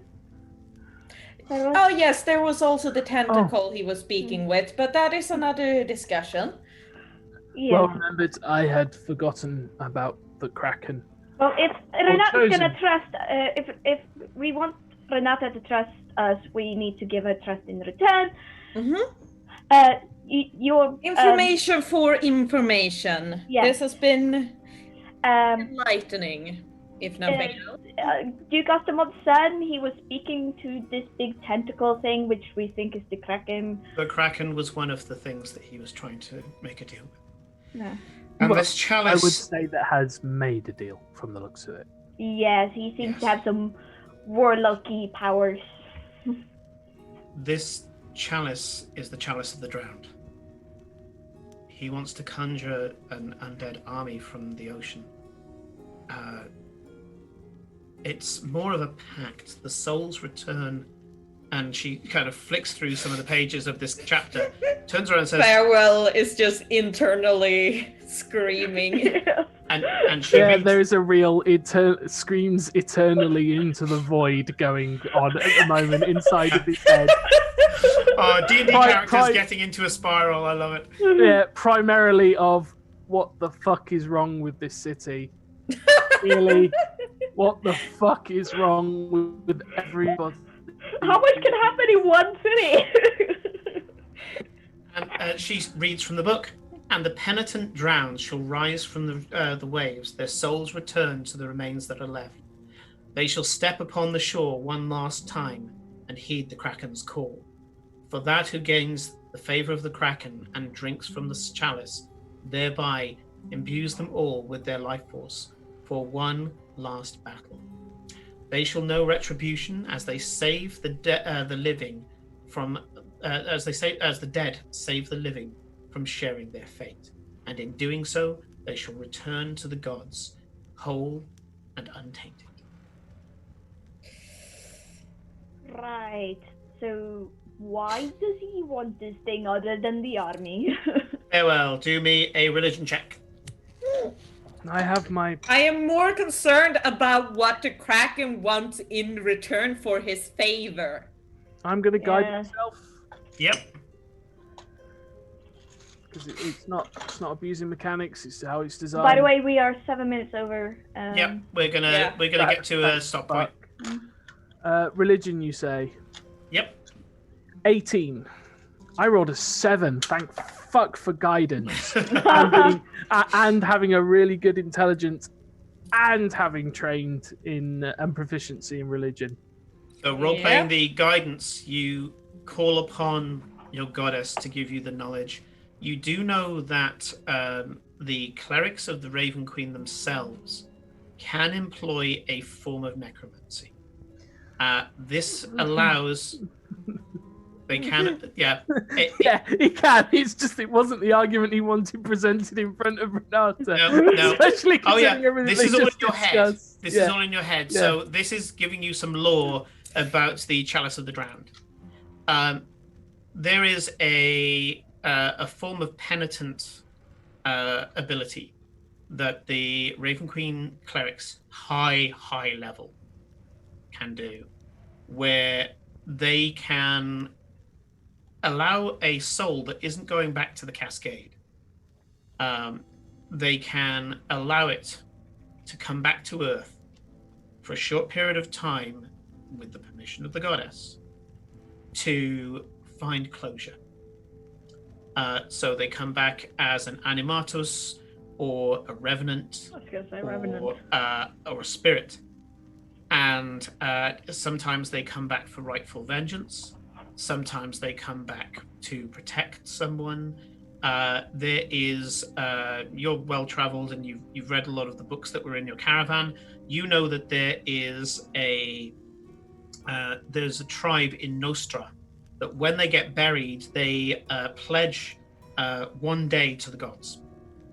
And that 1 day of their life, they ask the gods to kill them 1 day early, basically. And they pledge that 1 day to service of the gods in defense of their homeland.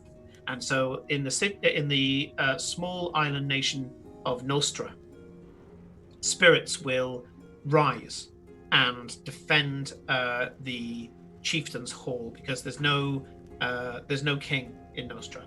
There's tracts of land and big log halls like Viking halls, and the ancestral spirits and the spirits of the land are constantly in this kind of churn of the land either being pure or tainted. And when it looks like a hall and a people, a village, is about to be wiped out, the dead can rise and do a number of things. They can empower people.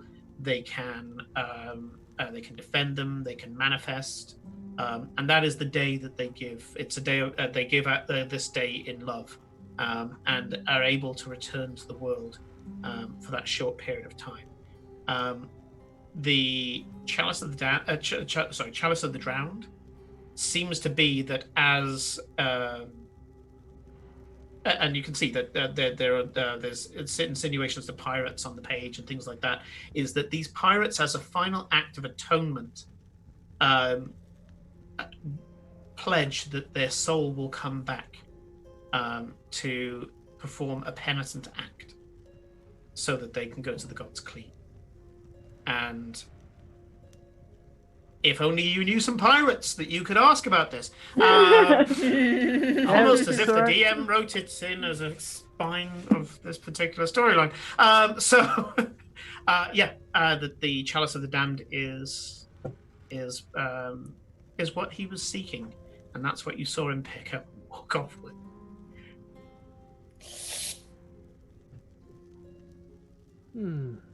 Apparently, he was trying to activate the chalice so that Ostergold had an army of its own when the demons arrived.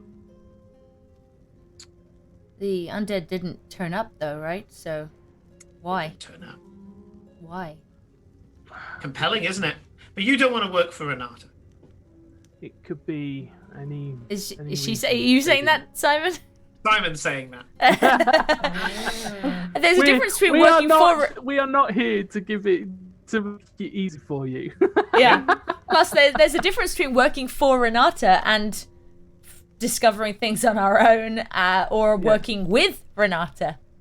Oh, Yes. of course. There's a lot of absolutely variations fine. here. Absolutely Yes, fine. yeah, there's a huge difference there. Yeah. Just fucking help her. Renata's as much of a dick as I am. Oh yeah. Yeah, and the rest of us. We never said we were good people. No. Not once did we say we were good. Nope. I didn't say I was good. I said you were worse. I mean, there's many reasons why the spell wouldn't work. He didn't have the power, the materials, the will. Wasn't the right time of day, year. Wasn't the right place. Or they just didn't feel like coming. Or the planets just wasn't in order. I've read that a few times too. Yep.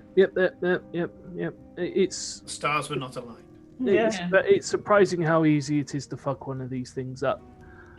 Very easy. We have an entire section about making sure your ritual I don't will care work. whether he was successful. I want to know if he's alive. Oh I'm yeah, gonna Can you assume scribe? that- but I will assume that the success of the ritual will be dependent on if he's alive or not, and then the outcome will come from that. I mean, we could go and find him before he does all of this, and maybe. But we have a feast to get to tonight with the Duke. Wait, how Would long be has he even been rude. missing? Couple of questions first. Yeah. First of all, how long has he been gone? Second, did your scry fail for protection or planar reasons? Because we know you would have done it. And two, Wasn't planar. wasn't planar. Okay, so he's either protected or he resisted. Okay, so that's fine. How long has he been gone? Since you lost your memories. So Oh 3 weeks? no, Firewall! It's No. been like 8. It's Month. been over a It's- month. 2 months. 2 months. It's been about 2 months since we lost our memories. He rebels. He tends to do this and go away, but never this long. And when I started looking for him, I didn't simply find him pretending to be some farmhand or some of his other things. Last time it was a trader. Well, So you Eclipse, haven't- you've got... Seen him in the Go on. bar. No, it's just confusing that you have all this ability to see everything and everyone, and yet you can't find him. That doesn't make any sense unless he's not dead. everything and everyone. You have spells and you can see all the futures. I don't understand how you can't find him. She picks up the orb as if she's about to throw it through the room and across the room, and she says, "I've been expending every ounce of energy trying to see him when I'm not looking for the architect."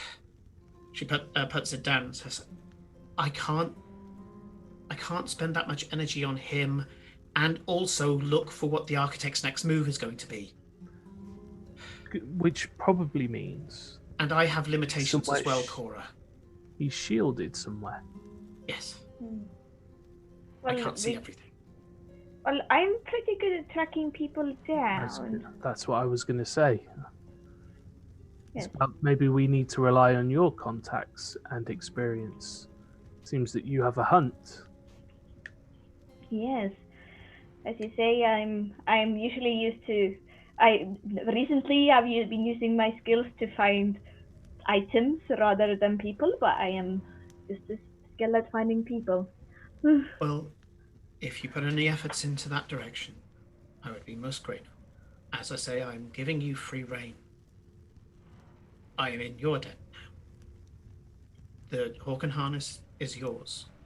The upkeep, a pittance compared to my organization.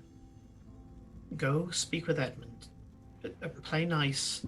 As I say, you're just another appointment in the roster. Maybe you'll be able to get some more information from his countless war meetings. They started to bore me after a while. I know enough. I know enough that this being is not a demon. He's simply employing them because they were the nearest things to him when he saw the prime material plane. Didn't he mention the gods creating him? Yes. Yes. Technically, everybody's created by the gods, but he was speaking with enough pride that I thought that they built him specifically, individually. What I gathered from it is he was created to create the planes. He was the literal architect of this world. But then he never finished, or he didn't say that he couldn't finish. He wanted to keep changing, making it better. The gods have to stop him, because otherwise he would just it's like clay. We have two different colors of clay. If you put them together, you can make beautiful shapes and colors with it. But if you keep molding it, all you will get is just grey mush. She puts her hand on the desk, and a small smile creeps across her face, and she says, "Yes, I remember Clay." Yeah. So yes. Anyway, the gods saw fit for it. Let's call this for now. You're welcome here at any time. There are few people who know as much as you. Regarding me, I am at your beck and call. Yes. Go speak to Edmund, get more information, and make your decisions now. I've set you at a crossroads, I suppose. Now that the siege is over, you can choose which way you go. You're strong enough. You have what you need. You can choose to make a difference or to go your own way. And with that, I'm going to call the stream shut. I can see that I've pissed off the players on behalf of Renata Green enough that you're like... Cora was just thinking that those two things are not mutually exclusive. You can make a difference or go your own way, and not two different things necessarily. I can't say anything. So my phone's died, so I can't see the chat. So thank you, everybody who's been watching. And I know some of the guys who've been watching. Actually, I can leave it to Kate.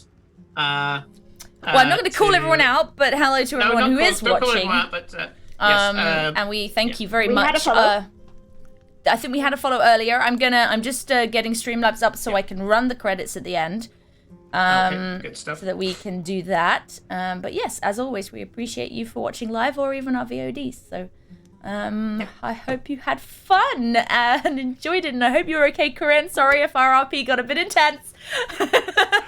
That's right. I'm sorry. I cry really easily. And no, so do no. That's absolutely fine as long as you're not taking it personally. You cry when it's moral dilemmas. Yeah, it's hard. Yeah, it's really fun. I was going heavy all with in the character, conflict as well. So This was this for once we were very, very at conflict with with everything, which makes for interesting thing, but does mean emotions run high, and that's not a bad thing. And it's always good to express. No, it's not a bad thing. It's No. cathartic sometimes to Always- kind of get that kind of always yeah. express yourself. Yes. So for everybody that's watching, thank you very much, and for everybody in the future that's watching, thank you very much. Please join the chaos. Click the Discord link below and come say hi. As you've seen from a number of our other streams, we get our viewers involved. And if you subscribe as well, you will get many opportunities to throw twists into the story. I didn't have any for the subscribers for this particular session because, to tell you the truth, kind of winging a lot of it itself. I had a number of things that could trigger, but I didn't know which ones were going to, so I didn't give them anything that could go in. But there will be plenty to come, and they got to drop those mimics on you yesterday, so I consider that fair game. So yes, please come join the chaos, come join the community, and come and discuss WoW and Gloomhaven and Raft and all the other things that we've been discussing recently. So just joining the chaos that is us talking shit. Yeah, we are aptly named. We talk about a lot of different things, and we get our viewers to come and play games and things like that as well. So it is always good fun. But until then, we will see you on, we have Hangouts, which is just us going, I want to stream, and flicking it on. But our next stream will be Tuesday night, 8 p.m. UK time. It's not guaranteed at the moment. I need to make sure all the players can make it. But I'm hoping to do more of Legends of the Sprawl as our Space Misfits, two of whom are here, will be getting themselves into much more trouble as they find out who they're surrounded by in the conclusion of the Shame Den. So we will see you then. But until then, take care of yourself, have fun, and we'll see you later. Good night.